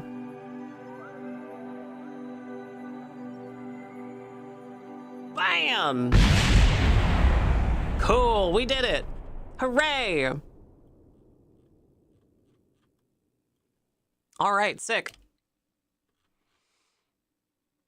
Our communications relay sort of sucks, but it's functional, so it sort of sucks, but it doesn't suck enough to prevent us from furthering our mission, which is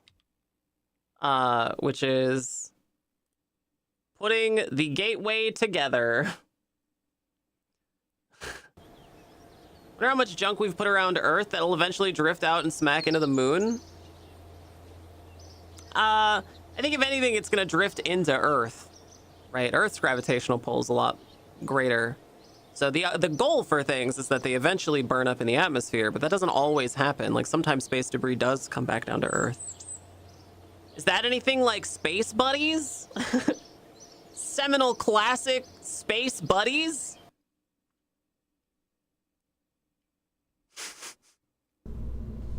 All right, what are we gonna put up in the moon first?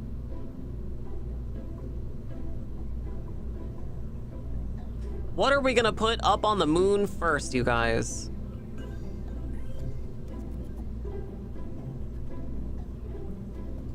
I saw a piece of mirror in a museum. Yeah. What is the sun but a giant trash incinerator? Golf course? Okay, golf course that's a choice. Sure. Golf course. Okay.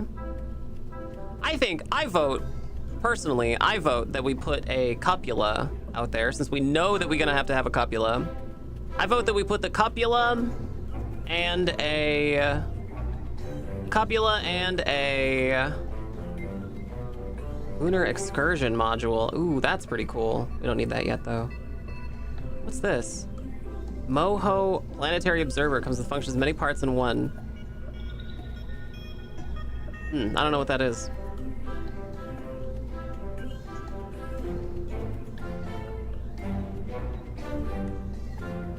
Yeah, I don't know. I don't know why I have that.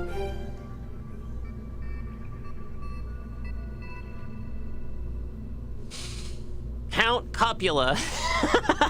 Yeah, there you go. Perfect.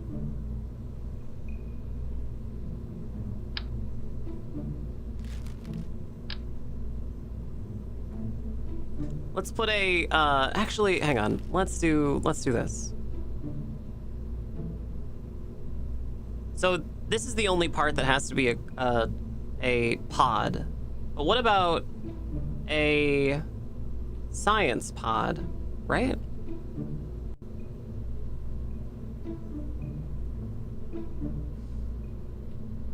What about a science pod? Like this one, mobile processing lab. Do we have a tube? Chatters? Do we have tube sign?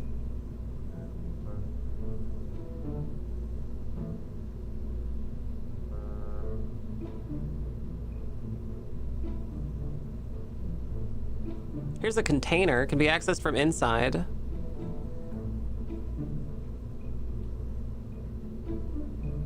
Cargo bay.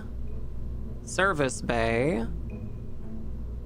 Sauropod and some tubers. Gonna need a Circle K on the moon for scratchers and smokes.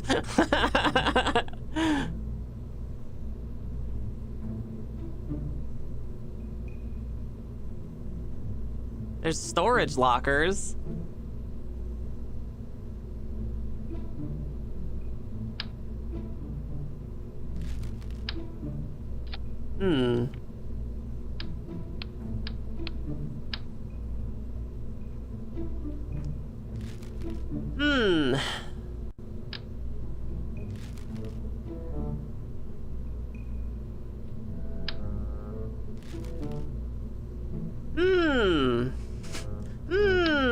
There we go. This one.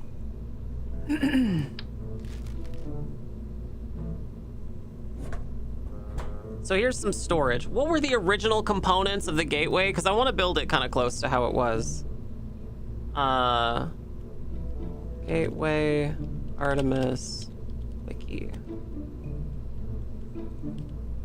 Gateway, Artemis, Wiki. Lunar Gateway.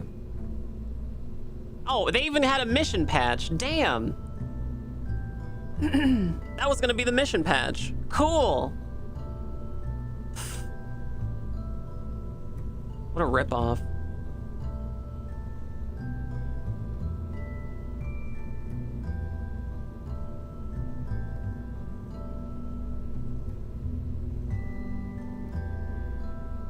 Okay, here's the plans for it. So there's the cupula. Lunar View. European Space Agency provided habitable space that included fuel tanks to refuel PPE, cargo space, and large windows that will allow Artemis astronauts to capture stunning images from lunar orbit. Okay, cool. So, I think we can accomplish that. I think we can do that. I think we can do... Whoops, hang on.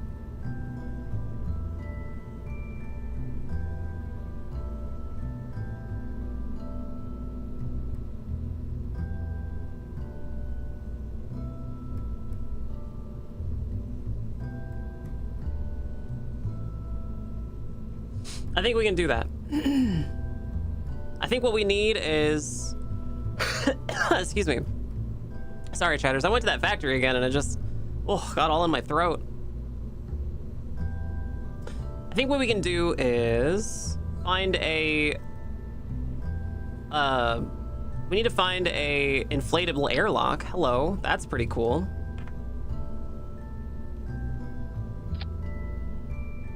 Inflatable airlock. Does it have a flared base?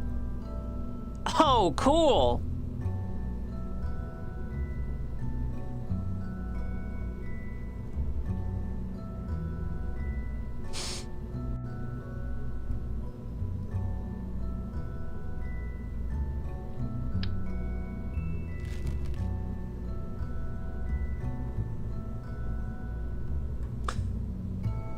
All right, so we have inflatable airlock.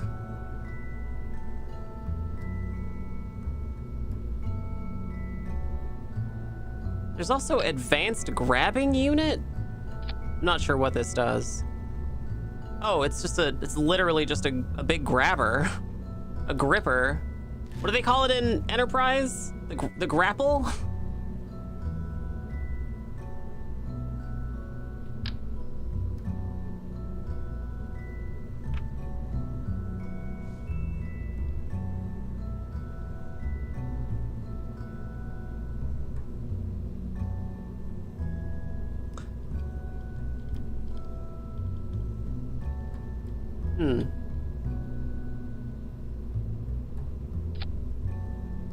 Open airlock. Why won't you get on there? God damn you.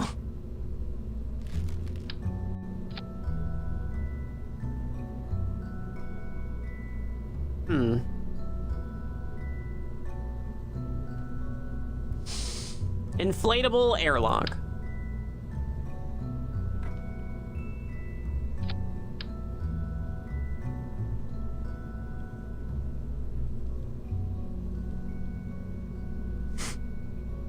I don't know, chat. I don't know why it's not going.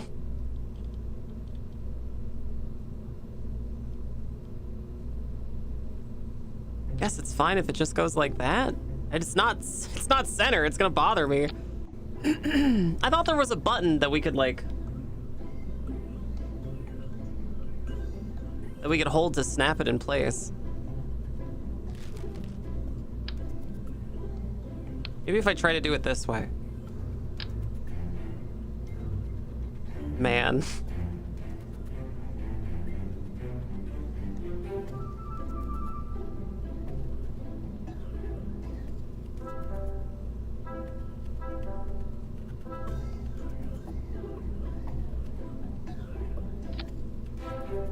Okay, that looks pretty good. Okay, what else does this thing need? It needs some fuel, for sure. So we should go to fuel tanks. I think we're gonna do radial fuel. I think we're gonna do radial fuel. It looks like it has radial fuel on it.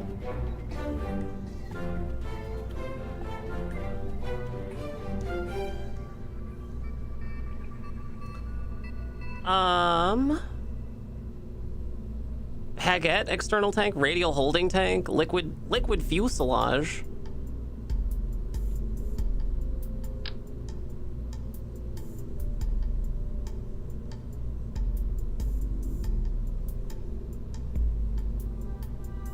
How much does this carry? Oh, it can only carry ore in it. Okay, here's liquid fuel and oxidizer. That's pitiful amount of that.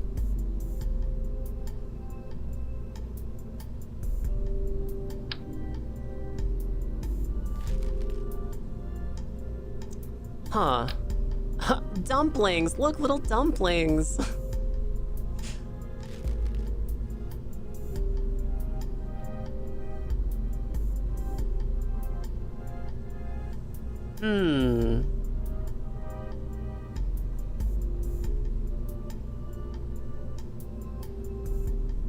Oh, I have an idea. What if we do this? What if we do this? What if we get these big struts?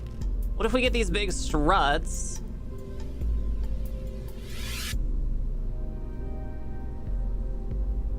What if we get these big, what's this? Photovoltaic panel, interesting. Cool. EVA repair kit, personal parachute, nice, very good. What if we get these big struts? Where are they? Structural.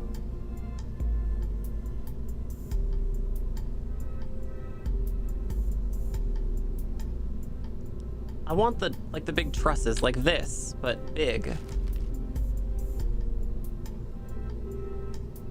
Oh damn, maybe they just don't have those. Structural tube, that's pretty close to what I want.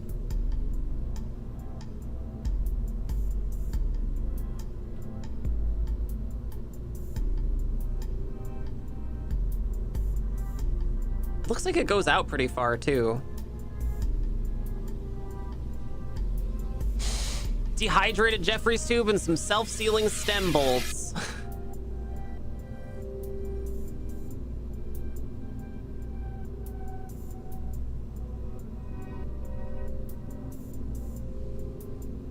Okay, what next?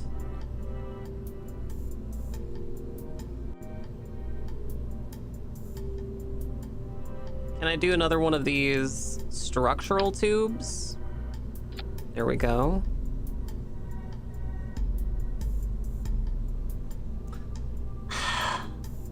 I don't know. I don't know how to get fuel into here like the picture. I want to make it look like the picture, you guys. I want it to look like this. It seems like the only way I'm gonna get close to this is if we use these things radially along the outside. But I can't do that because the game won't let me have fun. So I guess we have to use these radially on the outside, just as many as we can, I guess. Like that.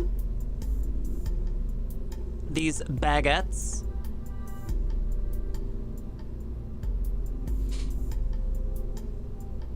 Can never follow these IKEA space instructions.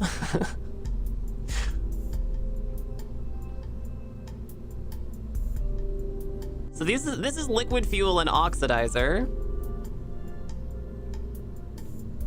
Here is monopropellant.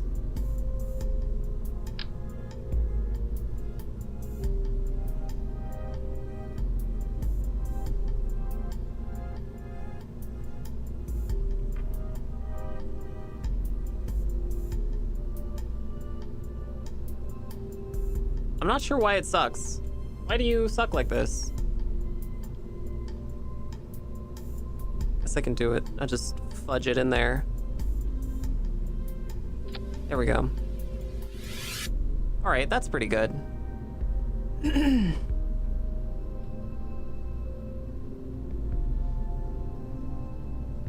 Inventory. I wonder what I could put in here. I guess I could put some cargo.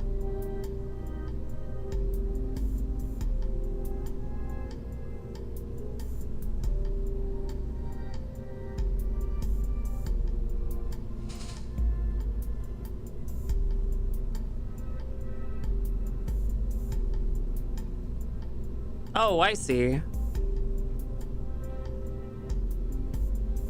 Cargo part cannot be placed in a space storage container. So I guess I can just bring whatever I want.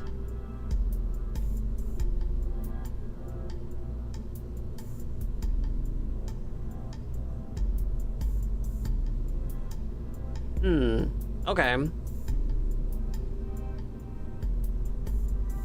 Snacks and juice boxes. Of course. Yeah, of course. Of course, of course.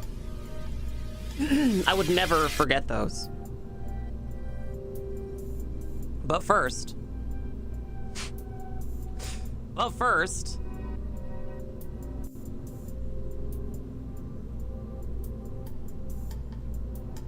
Science. Where did I get this piece from?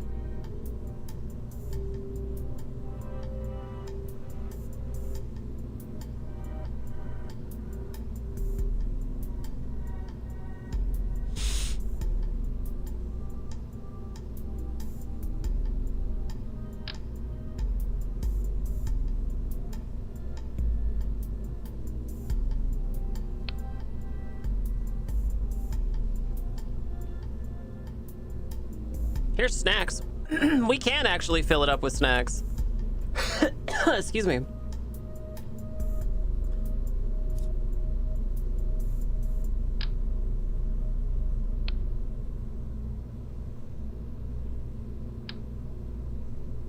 Uh-oh.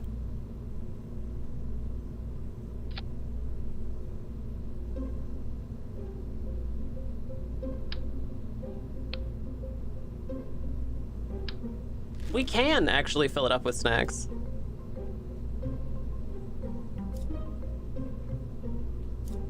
There's got to be a better way to put these in here.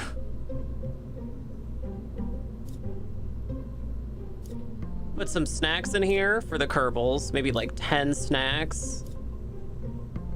Do like a couple tacos, you know, for taco night. Green Kerbal taco night. Some beer, give them some space beer, just like from Red Planet. Do you guys remember that movie Red Planet? We watched it for movie night last night. It was great.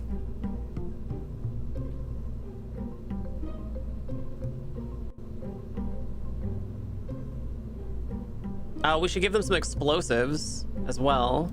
Maybe a few of these. What else? Golf club, basketball, cardboard box, a guitar so that we can annoy everyone, electric screwdriver. I'll give them a book, a wrench. Okay, yeah, good. Good.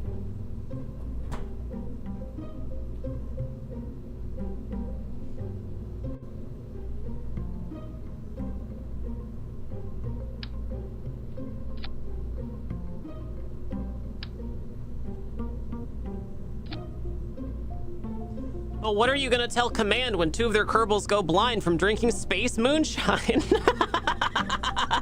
I'm so impressed that you remembered that whole line, Demon. Amazing. I don't know. I learned to drink in the Navy. something misogyny. God, what a bad movie. It was amazing. I can't believe that we finally get a movie with a dog in it.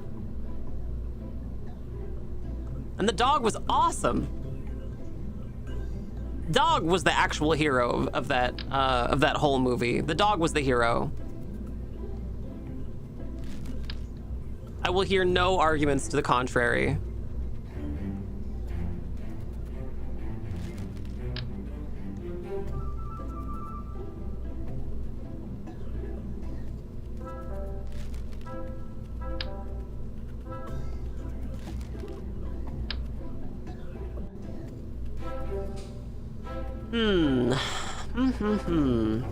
What's the best way to do this, chatters?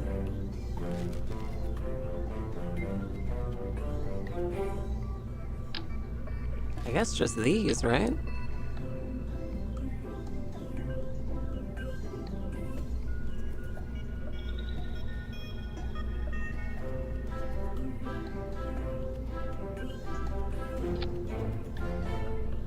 That looks kind of like the picture.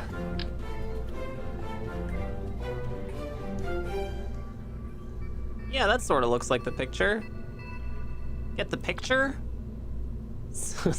Good enough. Yeah. Oh, man. Okay, maybe we don't do it that way.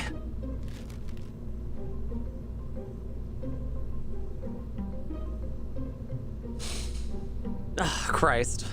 Oh, hang on a second. I have an idea. I have a great idea. What if we do this instead? What if we do... I know that there's a structural part that's like a flat piece. Structural panel. Yeah, these. What if we just cover the outside in this and then snap everything to these panels? You know?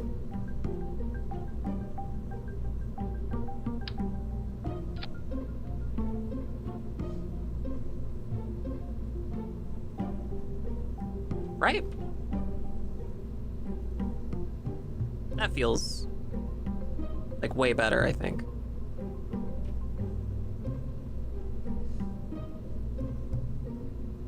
Let's do those fuel tanks again. These baguettes.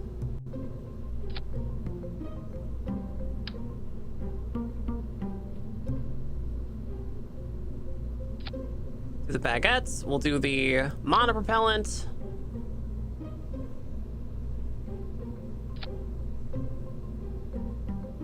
And then in betwixt them, we'll place the solar panels.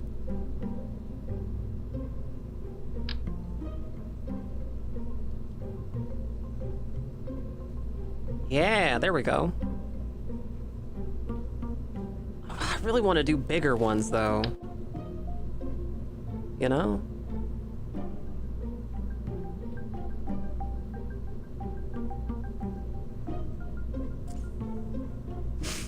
Want to do bigger ones. Want them to look like the picture. Can you make completely ridiculous looking spacecraft, or does it actually need to be somewhat normal rocket ship? You can make whatever shape you want. Yeah, people have made some crazy things in this game. Like insane things I have seen in this game.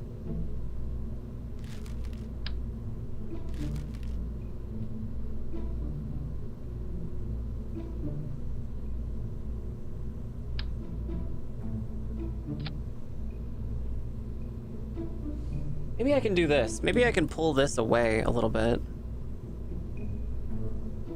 Like that.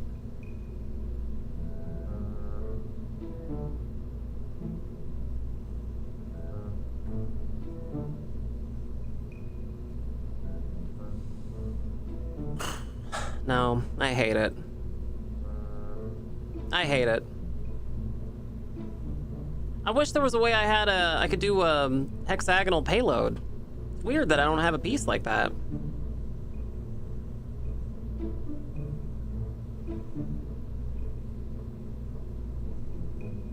It's weird that we don't have a piece like that.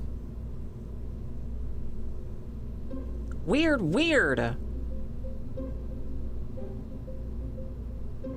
Like, not even a structural piece like that.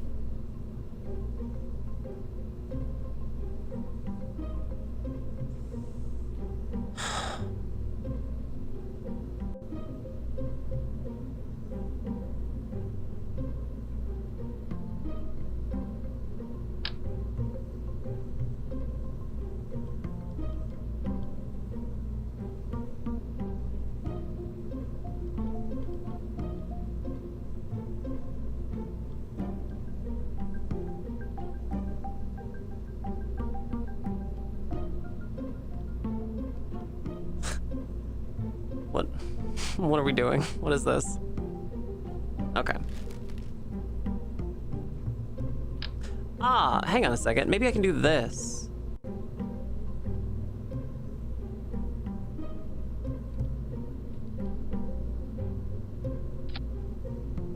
Oh, okay. Here we go. This could be fine. We can just do this. We'll do it this way. Yeah, there we go. Perfect.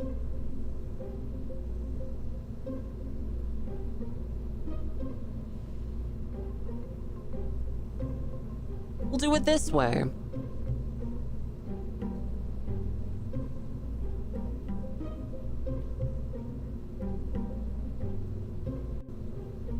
And now, solar. We're gonna slam some solar in there.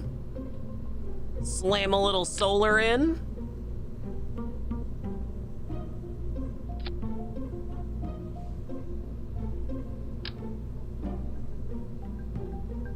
Slam a little solar in.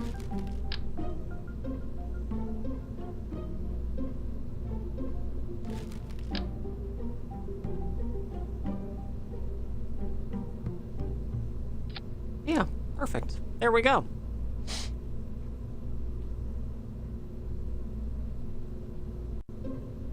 Excellent. It's beautiful. It's beautiful. Just don't look too closely at it. It's beautiful. It's beautiful. Right, chatters? It's beautiful, right?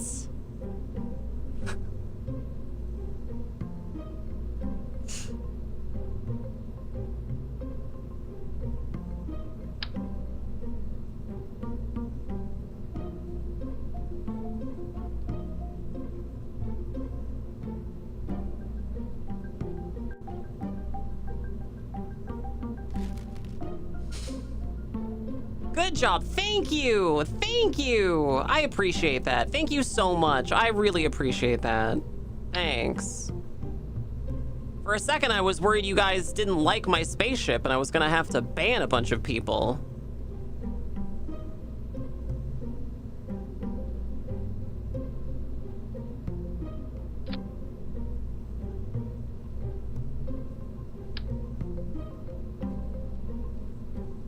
There's a little trick with Kerbal batteries.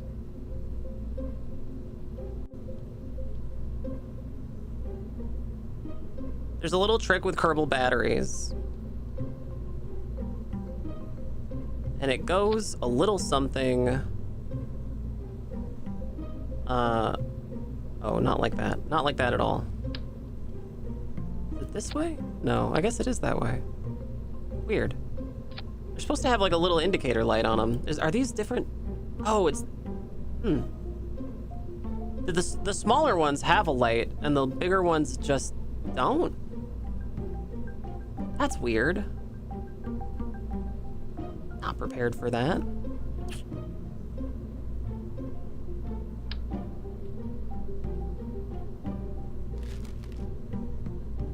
Okay, well, I guess we could just get away with a few of the smaller ones.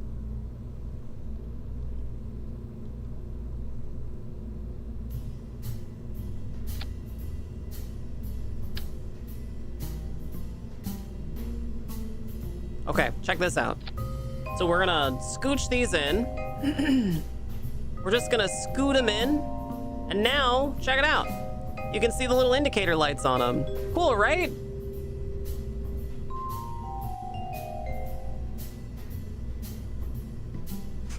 Thank you, Cyrose. Thank you, Sir Demon. Thank you, Vic the Victim. Thank you, Enormous Door Slamming. Thank you, thank you. I'm so glad you guys like my spaceship. Aw.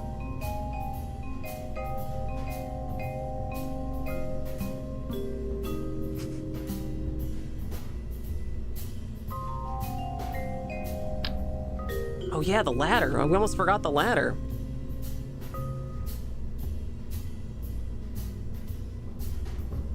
We gotta put a ladder on here.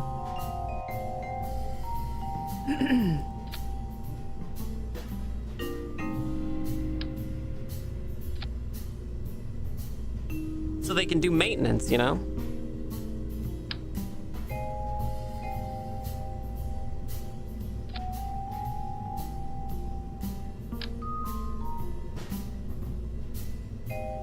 There. That's good. Good enough. Good enough. Another thing we're gonna need.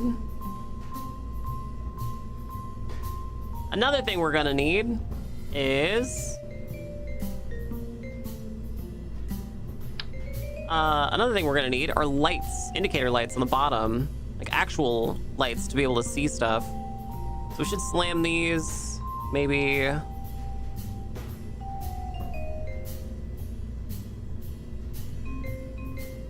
This way?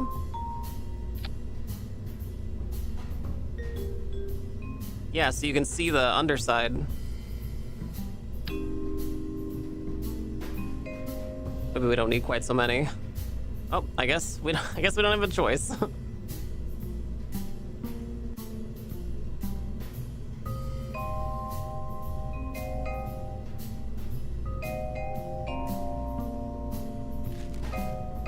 What about the Illuminator Mark II?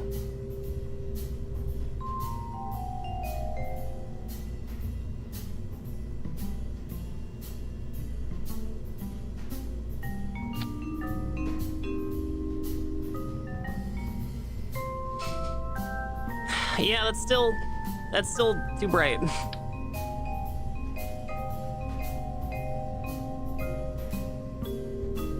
Maybe I just have to put them in like one by one.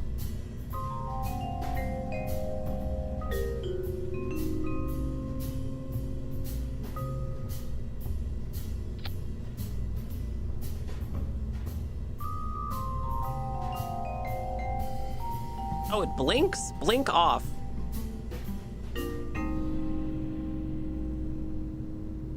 We'll rotate it a little bit. There, perfect. Slam another one in.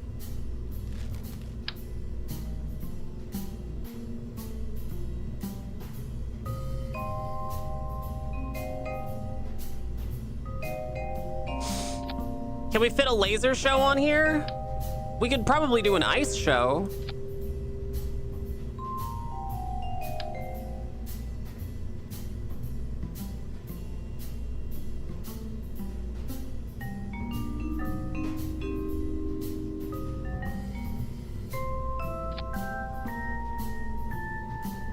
Like Disney on Ice? Yeah.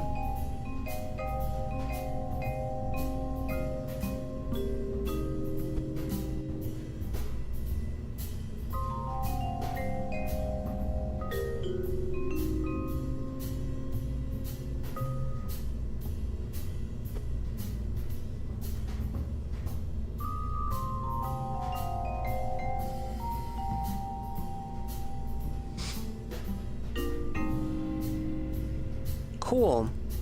Okay, good. Maybe just 2 more lights. Just so we can see what we're gonna dock with.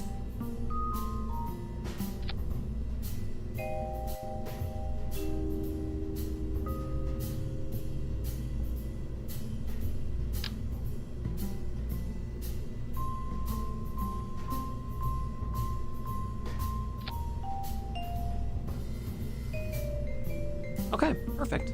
There we go. Nice.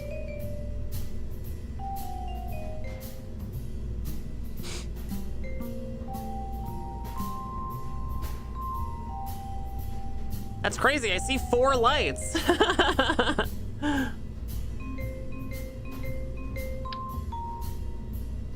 gonna put my airlock to the side for a second and then see if I can clamp a real dock on here. Just for funsies, just to see. Coupling a Clampatron docking port.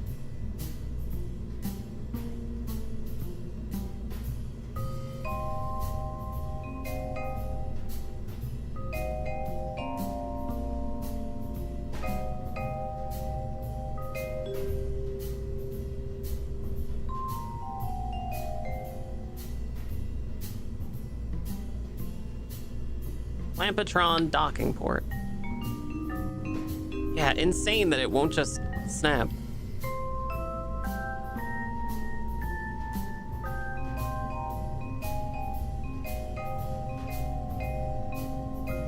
Okay.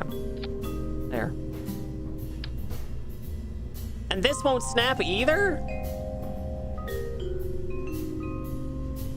I must be missing something.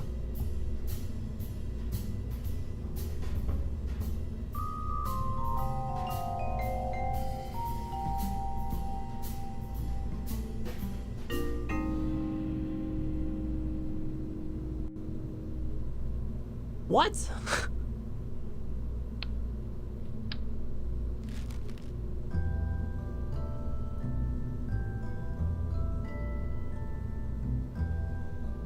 Clampatron docking port refuses to auto clamp. 1 star. It came with 2 stickers, so 2 stars.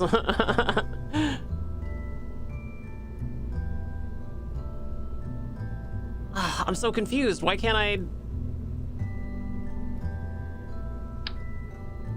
just let me do this, game? Why do you hate me, game?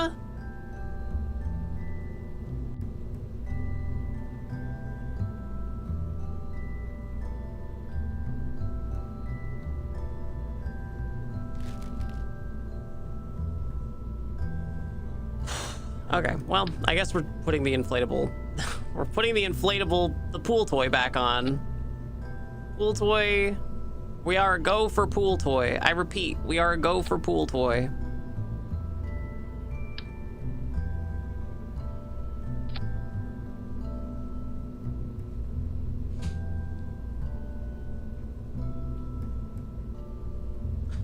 Okay, so the one thing we actually do need to test before we get out into space is whether or not a Kerbal can get from here to here, because I don't know. I think they can go through the container, but I don't know if they can. And if they can't, then we're gonna have to redo everything.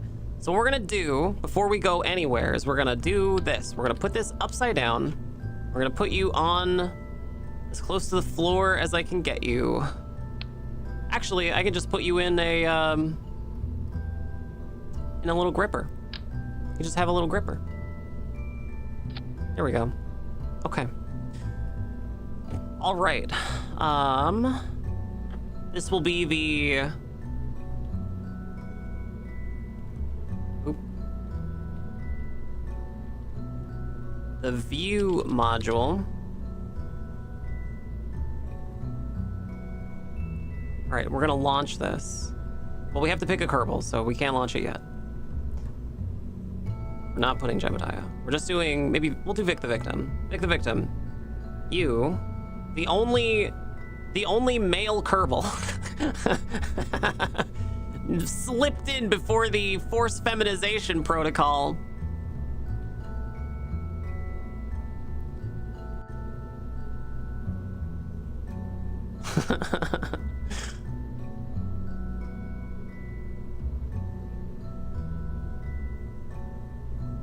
Okay.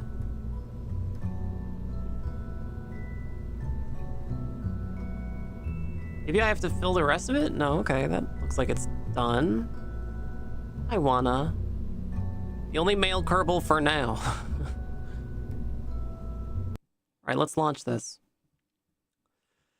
Houston, there seems to be a problem with the inflatable donut initiating pool noodles contingency. Okay. Vic the Victim is in here. Vic the Victim. You are in there. You're looking at the launch pad. Everything is upside down. This is exactly what we want. Exactly what we want. I don't know how to get back out of this view though. Ooh. How do I get out of here? Oh, Jesus Christ. Chatters, please help. Chatters, what have I done? Toggle time mode, warp to sunrise. If I go to the map and go back? Oh, no.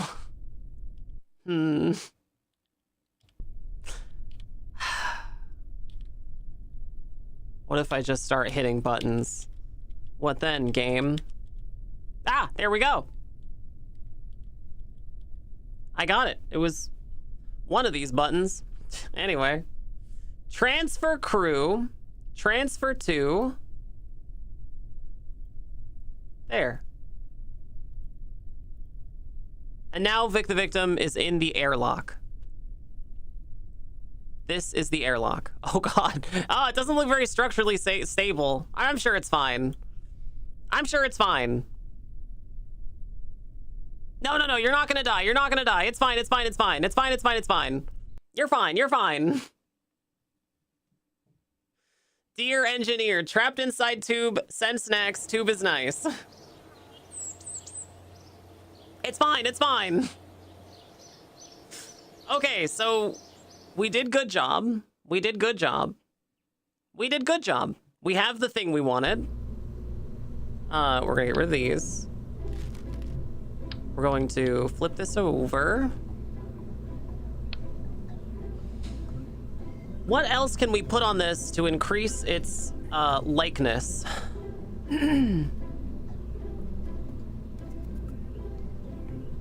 It says the European Space Agency provided fuel tanks to refuel PPE, cargo space, and large windows that will allow Artemis astronauts to capture stunning images of the lunar orbit. Okay, well, they have some package thing up here I want to use. Actually, they have, it looks like they have another module right here too, so maybe they just have another storage thing.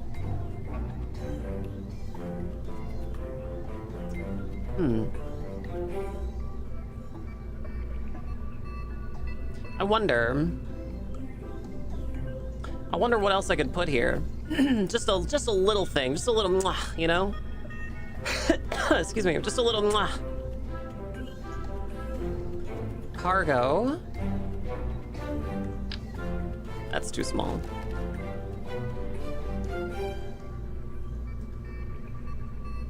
Utility.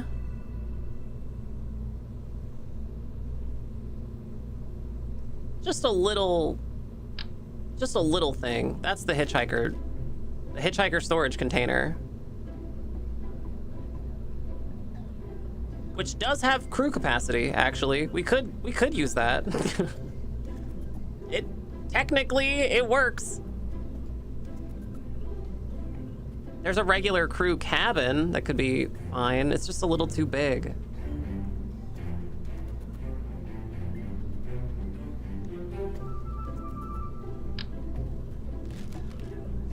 Hitchhiker's Guide to the Storage Container.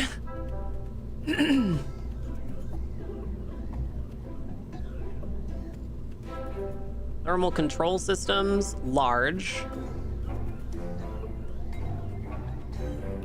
This ground, aerodynamics, payload. Little teeny tiny service bay. We're getting warmer. We're getting warmer. That is too big. That is also too big. That seems perfect.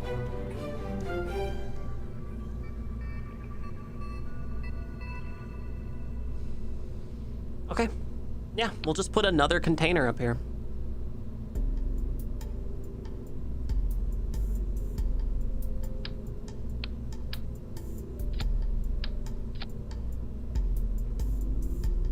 There, see? That looks great. That looks pretty close to the picture. Actually looks pretty close to the picture.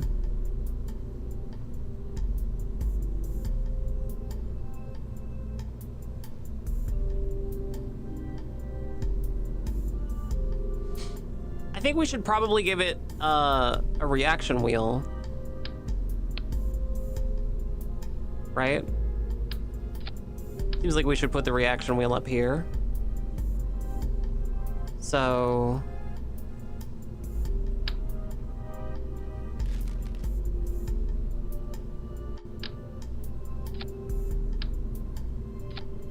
does it need a reaction wheel? Does this thing have a reaction wheel? Let's find out. Cupula. Francis Ford Cupula does have a reaction wheel. Okay, so we don't need that.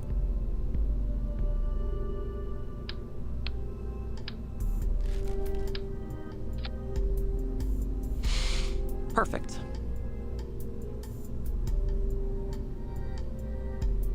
Feeling less than confident. No. It's fine. It's fine. It's fine. It's fine.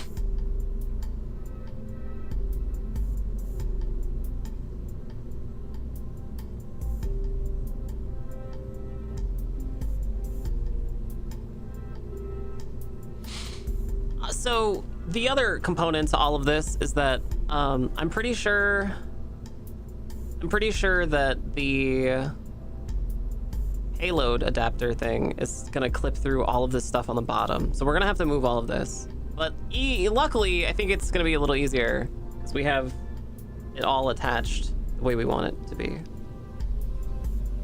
Just move it up a little bit. Like to there. See? Like that.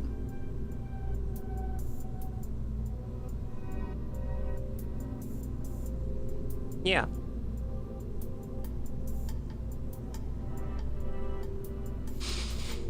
There we go. Perfect.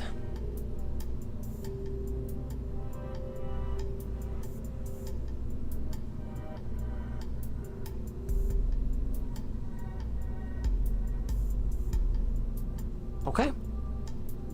There it is. We did it. Probably put some communications on here, just like really simple ones.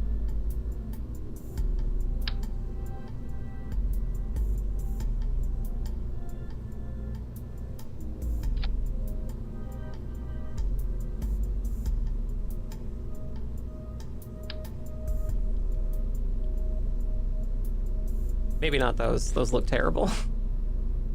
These communitrons, though, these could be good.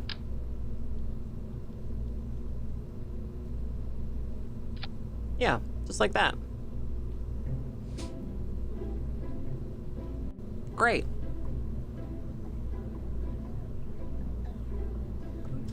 I still feel like we have way too many lights, so I'm just gonna redo these lights entirely. Hitchhiker's Guide to the Storage Container. Hello, sweet chatters. Hi, who's here? We're about to launch.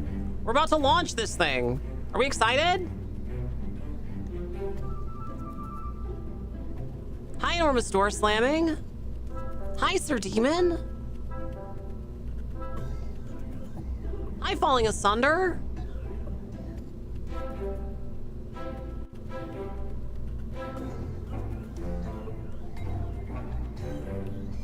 Hi, Twisted Pixel. Hi, Vic the Victim. Oh my god, the gang's all here.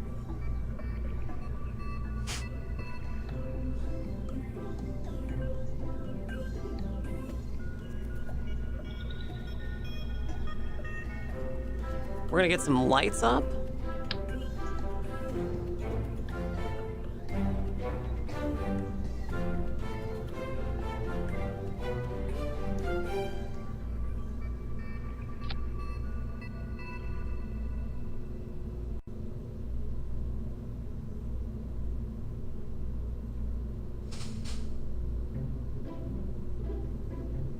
And then we're going to rotate them.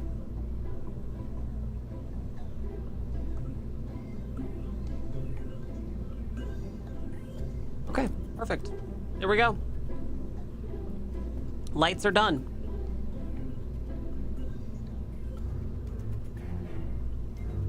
Okay, this is probably gonna be a lot heavier than our satellites, so I'm not sure if we're gonna make it all the way to the moon. We're gonna try, but it might be a couple attempts. We might need a couple of tries.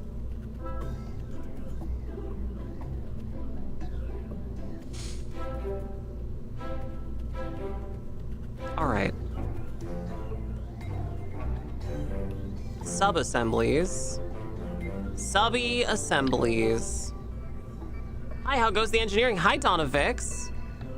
We're almost ready to put the first piece into orbit. Let's see. View module. Okay, now we open up the smallest chatter landing. Smallest chatter launch system. There it is.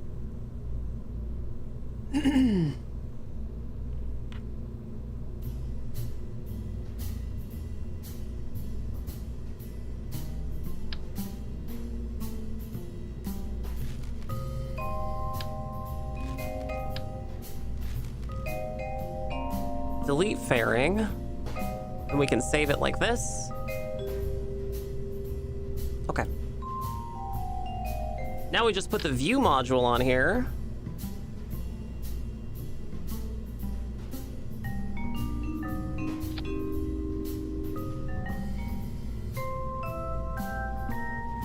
One thing that I forgot to do was give it RCS. I don't think it's gonna need it though. I think it'll be fine. I don't think it needs RCS. I think it's fine. I think it's fine. You need 5,000 DV for moon orbit. Okay, good to know.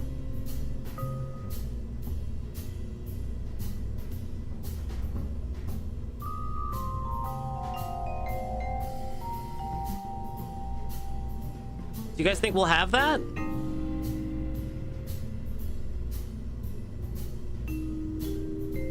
Looks like we do. Looks like we definitely do. All right, well, I think we're ready. I think we're ready for launch. Should we put a Kerbal in there? I'm thinking we put Vic the Victim in there.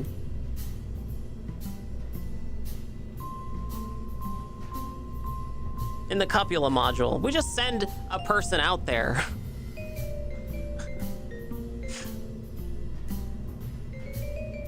Vic the Victim, we're gonna have you keep watch and make sure nobody steals our space station, okay?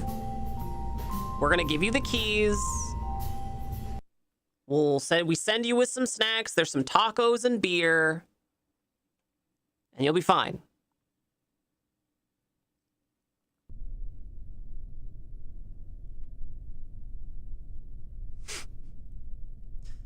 Can Vic the Victim order a pizza?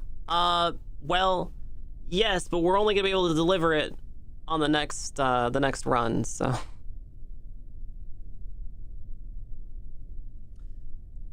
Let's do this. Let's do ascent guidance. Circularize at 100. Engage autopilot. And we'll just go, you know? We'll just do it. Why shouldn't we? You know? Live a little.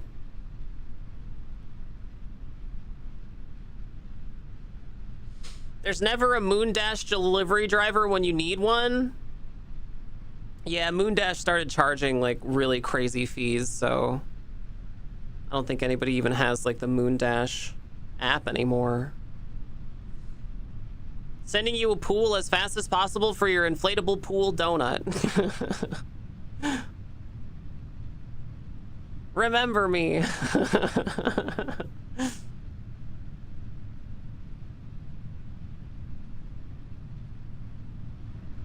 I feel like it's making a lot less noise than it did before. Is that weird? It's probably fine.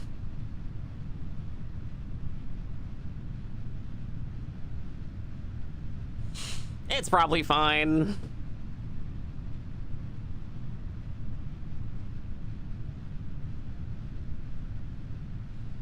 Okay, almost time for the second stage. And second stage and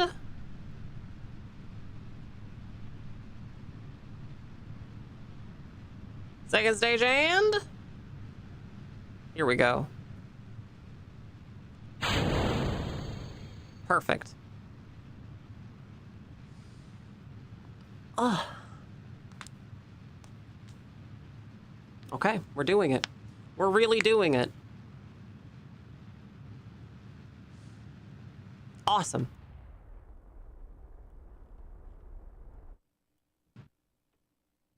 It looks like we're going to circularize at 100, and it'll be easy. Probably. Actually, wait, hang on. I'm disengaging autopilot. We're not gonna use the scent guidance for this because they never do it right. I'm gonna do maneuver planner. We're gonna circularize at the apoapsis. Create and execute. With SAS on.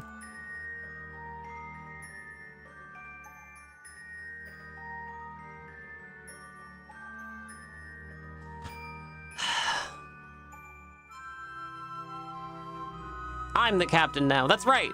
Yeah, you are. Hell yeah.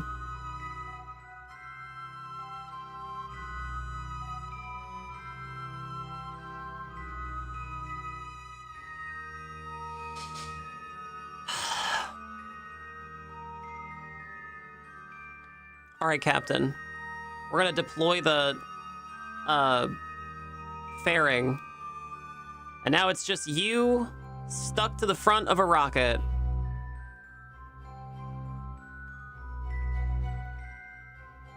Do you get any sleep last night? You look like you didn't. Damn. Fuck you too. Christ. Don't get sassy, Ensign. Well, they can't. They literally won't get sassy. Despite me trying desperately to get them to turn sass on, just won't happen.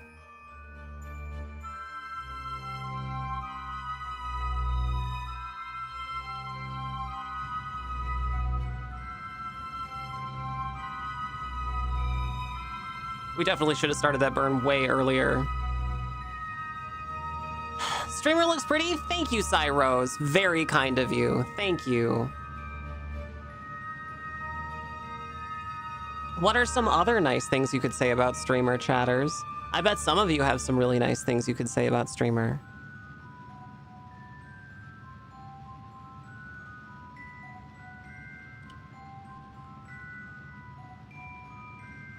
Can I write it with a cowgirl hat, Dr. Strangelove style? Yeah, we're gonna put a bucket seat on the outside so you can write it like that. Exactly.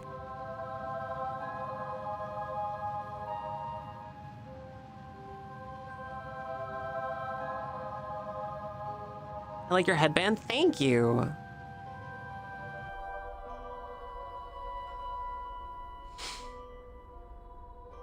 Okay.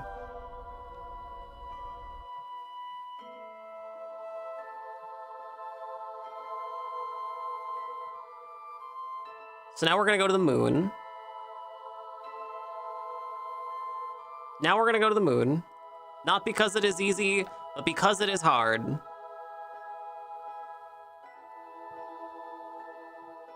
We're gonna use the maneuver node editor.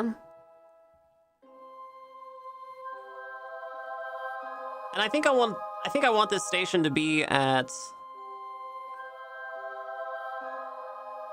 I think I want this station to be at... Uh-oh, I think I bungled it. Remove all nodes. Create node.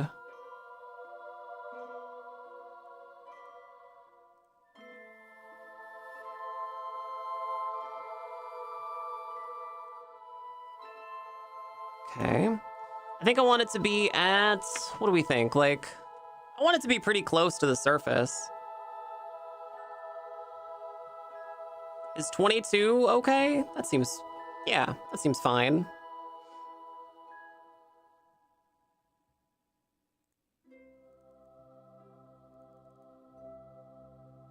We'll do 30 just to be safe. I'm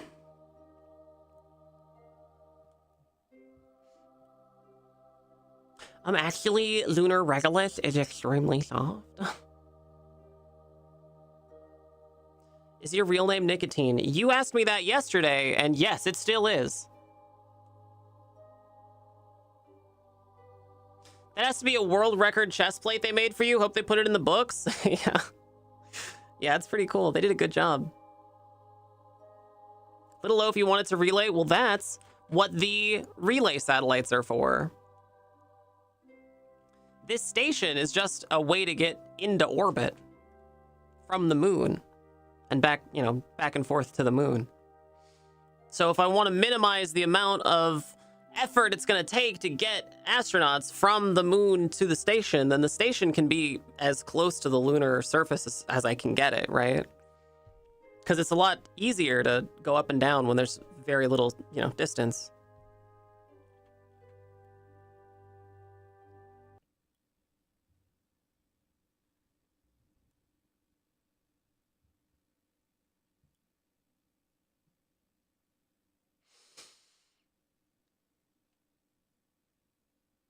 Six kilometers clears every mountain? Yeah. You can get really low. We don't have to go quite that low, though.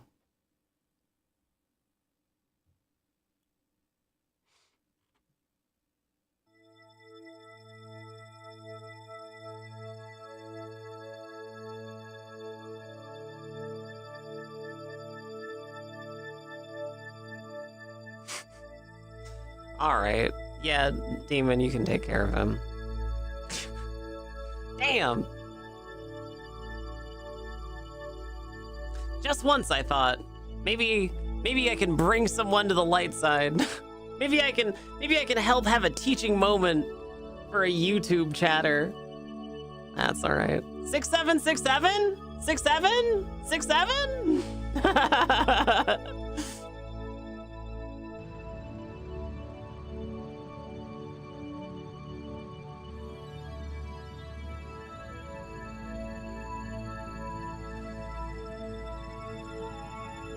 Okay, here we go. We've started the burn.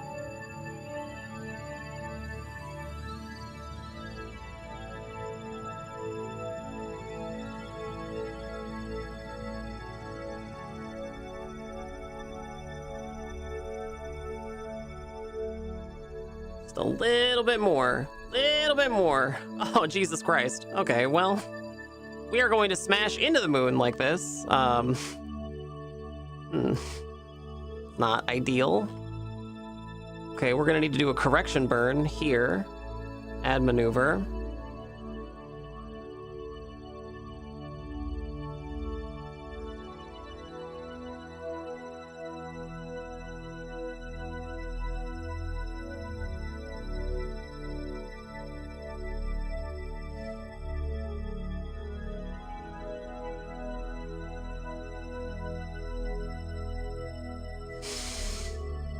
YouTube is consistent, at least. Yeah, they're consistent.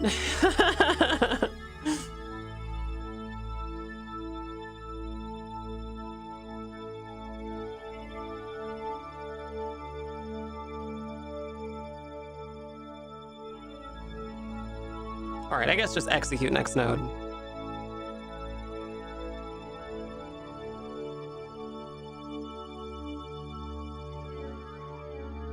That's why some messages aren't appearing in my Twitch feed, because they're from the troll place. Yeah. It's not just the troll place. There's some good, reasonable, excellent interaction that can happen on YouTube. It's possible. I've seen it happen. I know it's out there. I keep looking for it. My favorite thing about YouTube is I don't know, the enshittification of YouTube marches on, I guess. I'm still kind of shocked that they're increasing the price of their thing without having anyone like improve the service at all, you know? Like, I'm a little shocked that we're just at that stage where corporations are just raising prices like for no reason, right? Usually they give a reason. Usually there's some reason for it. Netflix started doing it and now everybody's doing it. Just raising the price because they can. It's unbelievably greedy.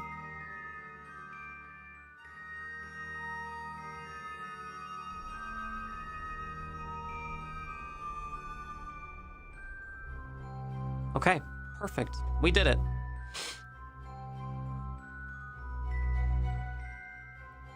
Now we can warp to here.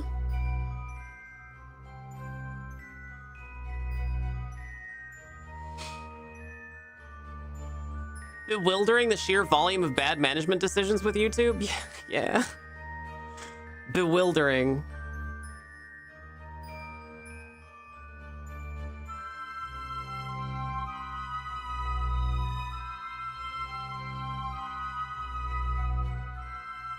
Okay. Circularize at the periapsis. Create node.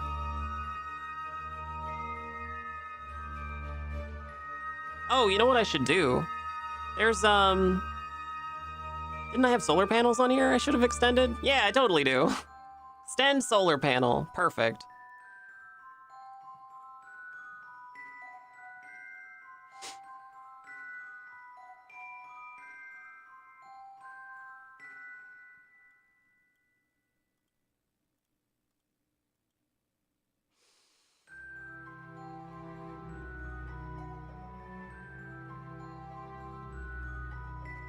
Oh, we're going real close.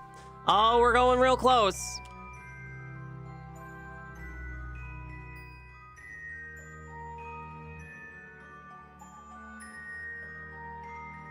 Once this target lines up, we'll warp to the burn, and then we can see it happen.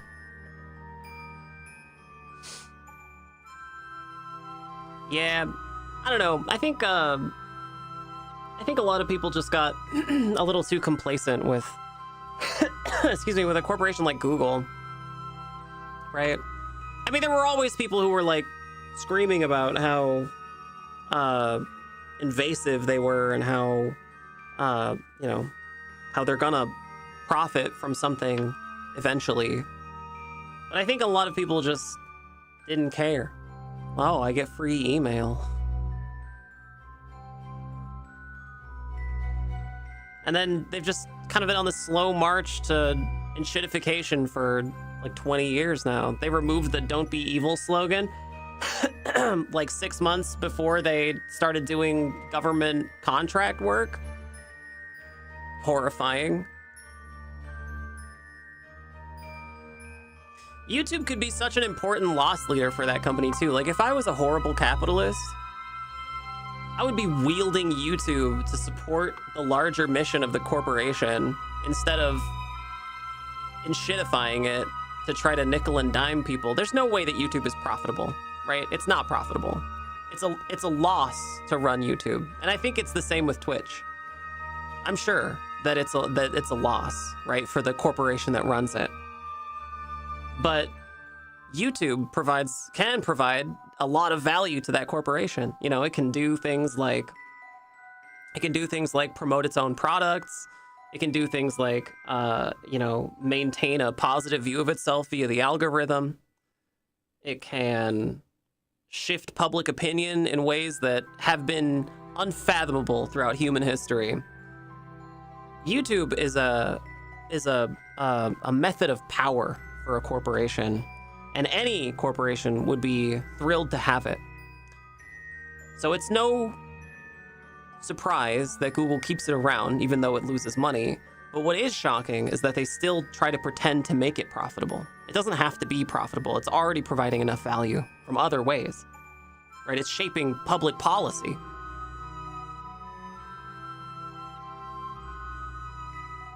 YouTube is one of those services where most anything you do to monetize it will simply drive users away. They're the new newspapers? Yeah. Yeah. I don't know. I don't think it has to be profitable.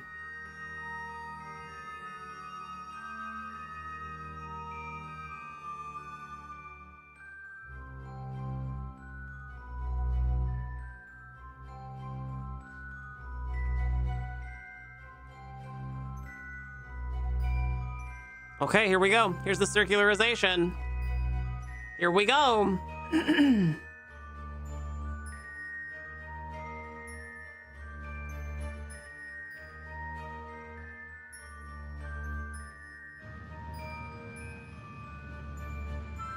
Newspapers is a good example. Nobody subscribes to newspaper websites, but they still insist on paywalling everything. Yeah.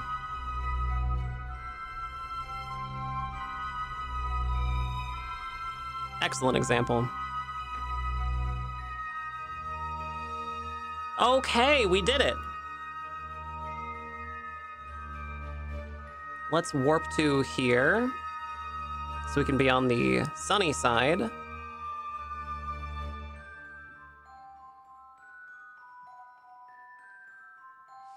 Okay.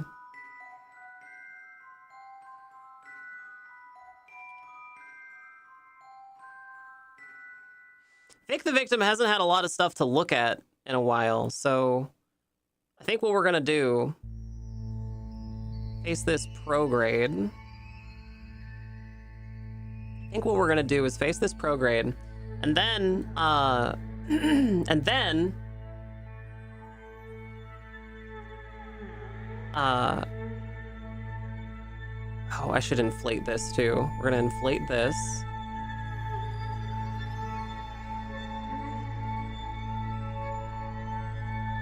Okay. And then we're gonna jettison Vic the Victim. And then we're gonna crash this into the surface of the moon, since I don't think we're getting it back. Look at that moon! Look at that moon! That's a lot of moon! snuck a dirty magazine into the storage for Vic while you weren't looking? Some space weed, like for all mankind?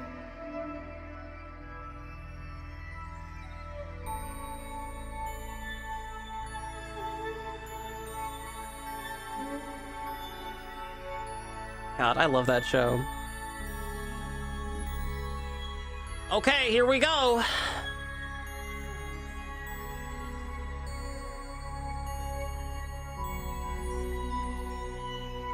Vic the Victim, are you ready to be jettisoned into orbit?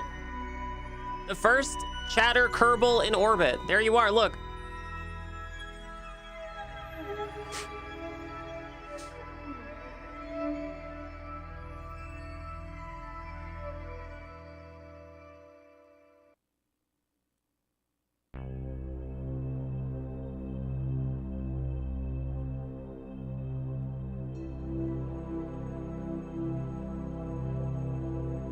Okay, here we go.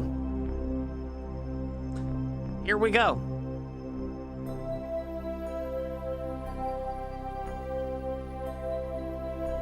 Wait a minute. How come I can't jettison it?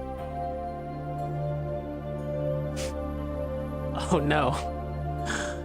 Oh god, chatters. Oh god, chatters. We forgot to put a decoupler on here. Chatters, we forgot to put a decoupler on here.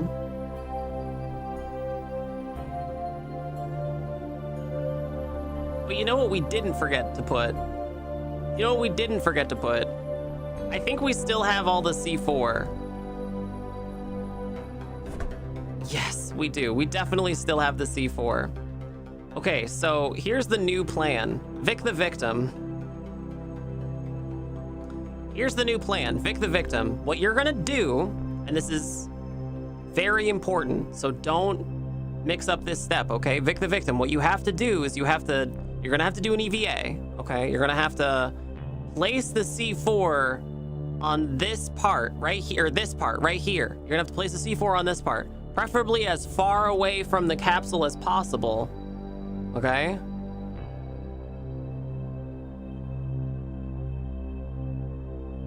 And then we'll just, you know. Damn, I can't believe we forgot that.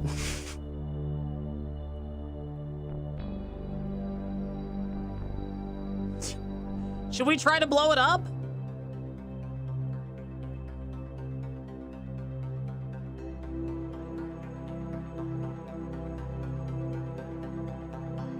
An EVA? It means you're gonna do a spacewalk. Means you're gonna cling to the outside of the spacecraft.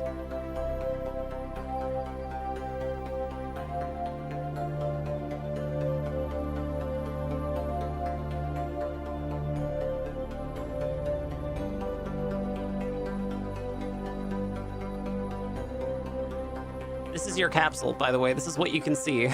We're gonna try and clear out your view.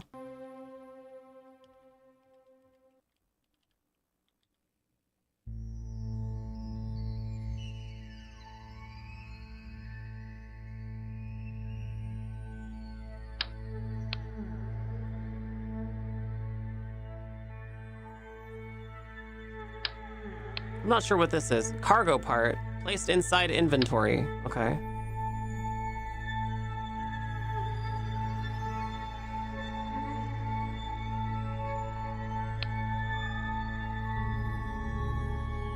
Oh, it's your personal parachute. Okay, we don't need that. You can get rid of that. You're not going to need that. You don't need a parachute. You can get rid of that. We're not going to use it.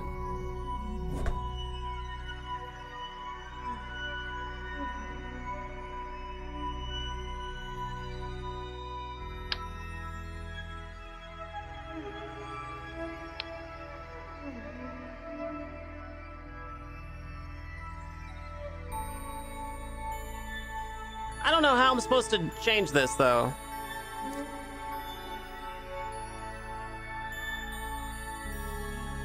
How do I get you to pick up the C4?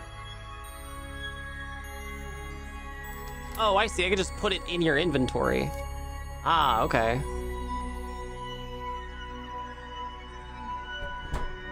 Okay, Vic the Victim. This is very important. Vic the victim, this is very important. Don't miss this step, okay? We're gonna send you on an EVA and you're gonna put the mission plan is this. You're gonna get out onto your spacewalk, okay? You gotta put the helmet on first. Helmet first. Then you do the spacewalk. Then you're gonna explode this part of the ship. Just this part, all right?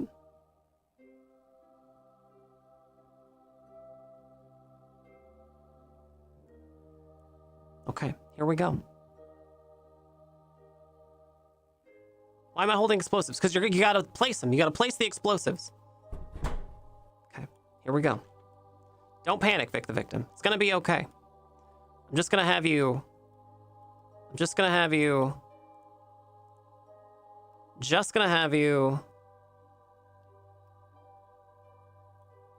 You're just gonna climb up a little bit further.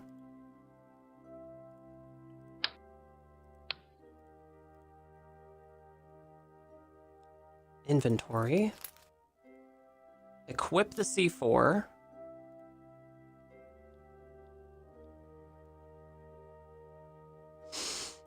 Equip the C4 and...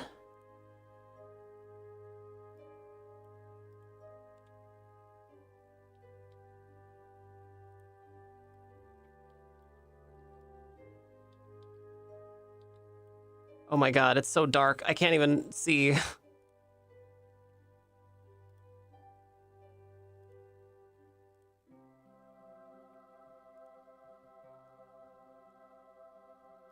Vic the victim! No, don't go out into space!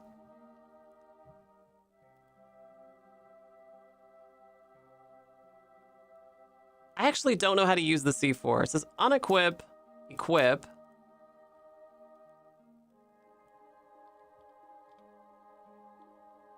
Now what? Oh, I wonder if you can't use it because you're a scientist. We might need to have an engineer for this. Well, Vic the victim can't figure out the wires. To be fair, I accidentally colored them all just different shades of brown because that's how I thought you were supposed to do it. So, sorry, Vic the victim. That one's on me.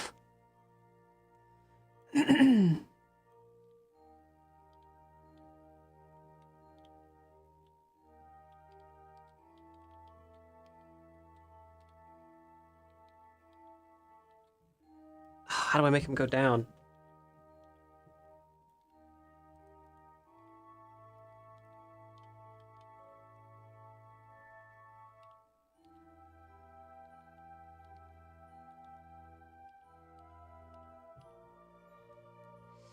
How do I make you go down? Down!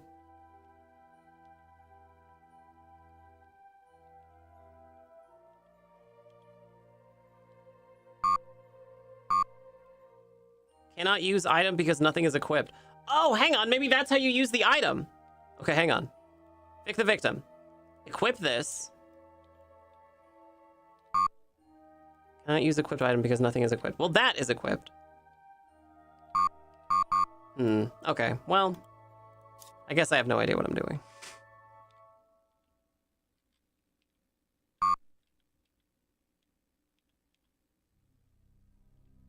Oh, it's just shift.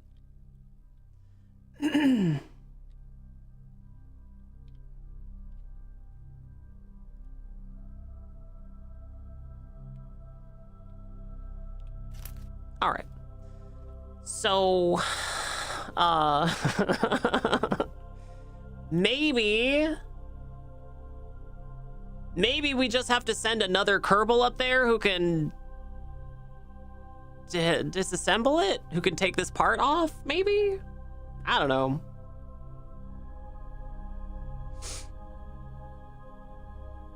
I have no idea.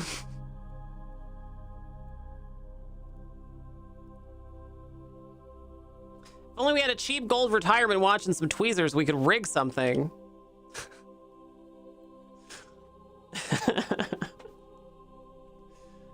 Just MacGyver the whole station together. I'm pretty pleased with our array, though. Communications relay looks pretty good. This could be a little bit better spacing, but otherwise, it looks pretty good. It's better than the Kerbal one. The one around Kerbal looks terrible. Yeah, pleased. Pretty pleased. We did okay. We did okay. First, place the C4 and a tool in the engineer's seat inventory in the VAB. Then press tab to open the inventory during EVA. Equip the tool and select the C4 to attach it to a part. Yeah, I did that. I did all of that. I think it has to be an engineer, right? Because, yeah, I was right. It does have to be an engineer. Because Vic the Victim is a scientist. Both an engineer and the tool. Yeah, okay. That makes sense. Kerbal Space Program, you guys. KSP. So, when KSP came out 15 years ago, was it 15 years ago? Yeah, 15 years ago. When KSP came out 15 years ago, it was kind of a mess, obviously, like most really small team games are.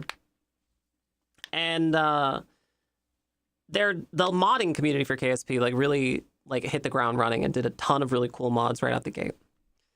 In fact, the modding community basically fixed KSP from the ground up. Like, there's all kinds of really cool, like MechJeb, that all the tools we were using today, basically all of them were mods that were created by the community for free. It is 2019, and KSP2 is going to PAX East in February of the next year. I'm very excited to see it, since I was streaming a lot of KSP back in 2017-18. When I get there, they have this big demonstration about KSP2 at this huge closed-off booth. And I'm like, okay, cool. I can't wait to go. So I go up to the thing. I had to have a press badge because I was a content creator. They saw my press badge and they told me that I wasn't allowed to go in. I was like, no, I'm a content creator. I stream KSP. They're like, no, you're press. We're not ready for press. I was like, no, it's fine. It's fine. It's like, IGN has a exclusivity on press updates. I'm not press. I'm a content creator.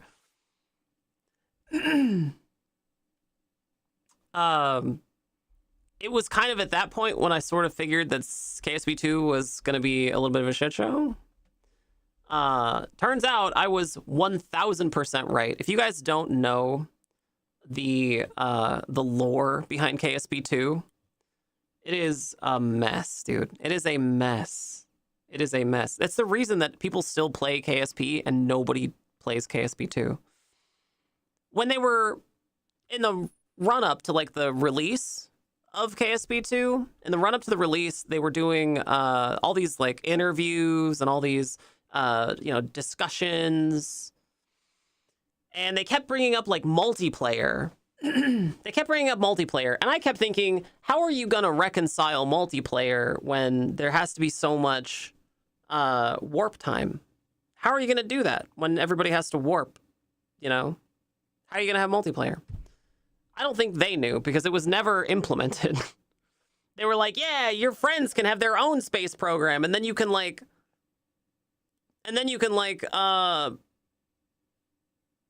have a space program together. You can nuke your friends.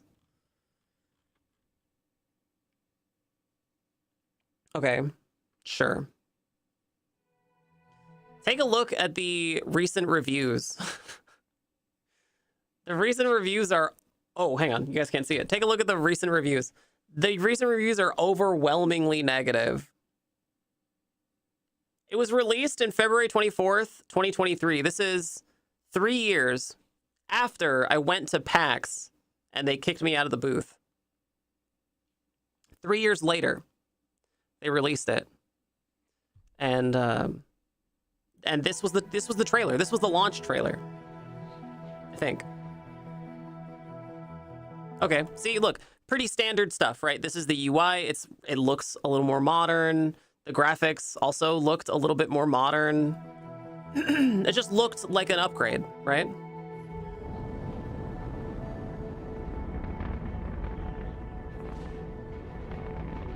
same great KSP with like more detail in the, you know, in the map, right? New parts, new interesting parts. Interesting. There's a space plane.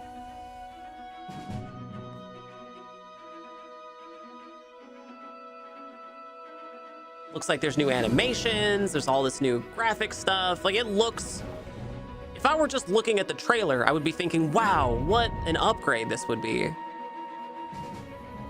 Until you start asking some questions.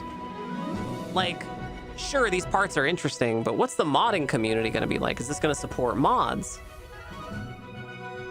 Because mods are basically the only thing that makes the first game work.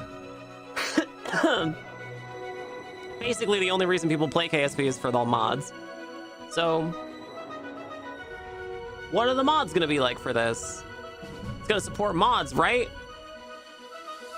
No, not at all. Not at all, actually. You have to download a special, like the special Pretty Princess launcher just for this game, I think, in order to get mods to work. Incredibly stupid.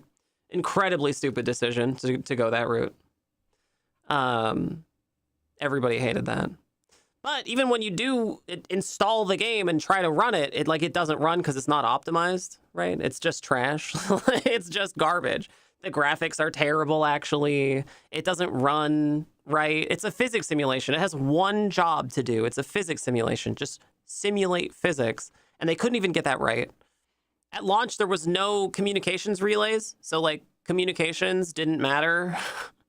Which, like, if you're going to make a game about spaceships, come on. Like, make the antennas matter, right? They fired the whole dev team. Yeah, right. The behind-the-scenes stuff is nuts. But yeah. So, when it released, it was universally panned. I played it for a day on stream, and I quit, like, halfway through. It was bad.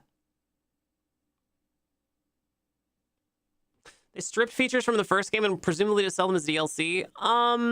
You mean the first game's DLC, Making History? I don't think they were stripped features. I don't think.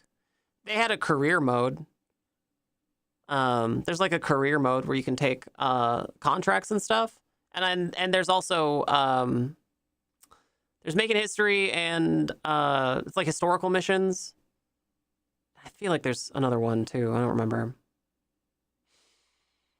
But yeah. So like a little while after they released this piece of hot garbage that doesn't work right and doesn't do anything right, after they scammed everybody in February, like 6 months later or a year later, they just fired everyone. And now nobody updates it. Like it's abandonware. It's abandonware. What a horrible experience it must have been to be involved in this game. Don't buy this game. It is dead. Don't buy this game. It is dead and no longer being developed despite still being labeled as early access. Oh yeah, it's an early access game. Oh, Jesus Christ.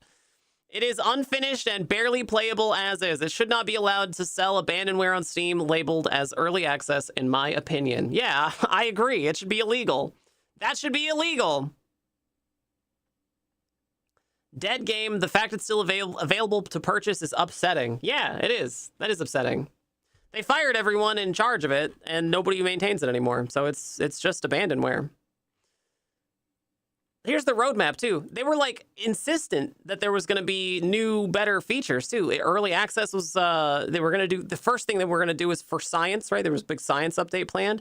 Then they were going to do colonies and interstellar stuff, exploration, multiplayer. They had, like, all these lofty goals, right? As dead as my Kerbal. Your Kerbal's technically still alive. They haven't died yet. Haven't died yet. Seeing this in Cities 2 fall was such a slap in the face. I know, and they released kind of around the same time, too. Cities 2 was a fucking mess, too. It's the exact same situation. The big developer wanted to lock down mods. So, like, I don't want to just blame Bethesda for this, because it's not just Bethesda's fault. But Bethesda, I feel like Bethesda started this, where, like, they wanted to lock down mods for Fallout, because they realized that the appeal of Fallout is downloading mods, right? They wanted to lock down mods to the Bethesda mod palace or whatever, and everybody hated it. And that was like their goal for a long time, was just to do that. But then they relented and let people have mods anyway. So like Fallout did it, like Bethesda did it, and then suddenly everybody tried to do it. And Paradox is one of those companies, right? Paradox has their Paradox launcher, right? They published Cities 2, and they tried to do that. They tried to make it so, they tried to make it so you had to download the Paradox launcher to use Cities 2 mods, which is a terrible decision, right? Why wouldn't you just let people do mods through Steam, right?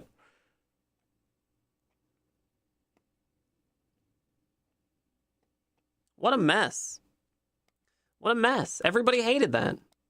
It's because they want to be able to charge for mods, right? If they can lock mods down to their own special Pretty Princess platform, then they can charge for them, right? And they can dress it up like Bethesda does, where they're like, ooh, look at how much money you can help support these poor, struggling developers who are making mods for your game.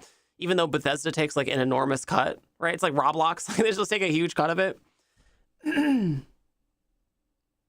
So it's just greed. It's just for greedy reasons. And I think customers realize that, consumers realize that, gamers realize that, and like they reflect it, right? People overwhelmingly came out fighting against Kerbal Space Program 2 and Cities 2, because those are just fundamentally bad business decisions. Like, they're just bad gaming business decisions. If you have a game and everybody who loves your game also uses mods to play your game, then why wouldn't, if you were going to make a sequel, why wouldn't you just make your sequel really compatible with mods, right? That just seems like a no-brainer to me, but I don't know. It's insane.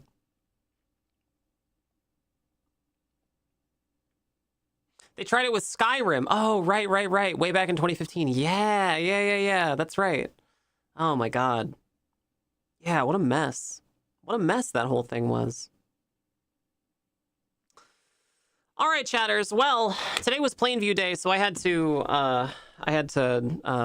go live a lot later than I usually do. So, sweetest, smallest little chatters, did we have a fun stream? Did we have fun stream? Sweetest, tiniest, littlest chatters, did we have a good stream? Paying modders a single time to effectively independently make content that they can just sell indefinitely has a huge profit margin compared to putting together a team to make a full DLC, right? Yeah, exactly right. From the people who brought you horse armor comes... All right, sweet, tiny little chatters, sweetest, smallest chatters.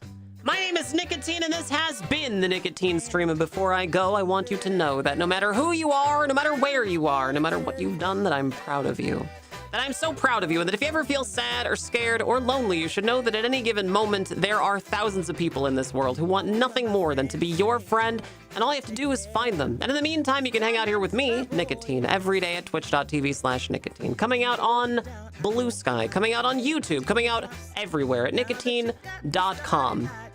Where you can find all of my links in one easy little place. I couldn't make it easier. It's just nicotine.com. It's so easy, chatters. Chat, there's tons of ways to support the stream. There's bits and subscriptions and donations. All that stuff is really, really important. So thank you so much, chatters, for doing those things. But there are other ways too, chat. Free ways even, like following the stream or clipping the stream or just being a good chatter. But one of the best ways to support any content creator who has one of these things is a monthly recurring membership, either to the Patreon or to the merch store. And every single one of these beautiful, beautiful people has subsidized your free entertainment. So thank you so much, patrons and merch store supporters. I can't do this stream without you. It's a huge, huge help. Chat, if you want to get your name on television, head over to patreon.com/nicotine or merch.nicotine.com, and it can be yours for as little as $2. Again, huge thank you, patrons and merch store supporters. Chat, I know the world's a big, scary place full of lots of anxiety and dread, especially right now, especially if you're queer in some way or trans. But I want you to know that whether you've been around for a very, very long time, or you're just figuring some stuff out about yourself, like gender stuff, or whether you're trans, like me, I want you to know that it's going to be okay. We're all in this together, sweet chatters. Remember, no gods, no masters. Your boss is not your friend. Have a wonderful night, enormous door slamming. Good night, Vic the Victim. Good night, Saya Rose. Good night, everybody. I'll see you all again so very, very soon, sweet chatters. Tomorrow and every day here at the Nicotine Stream.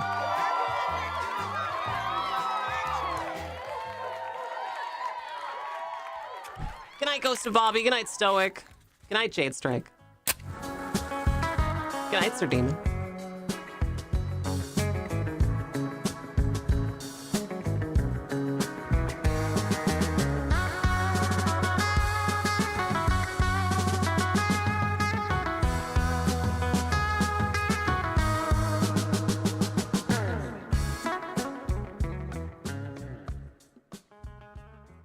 You'll never get away with this nicotine. Just wait till I finally teach Vic the Victim how to use the C4, Batman.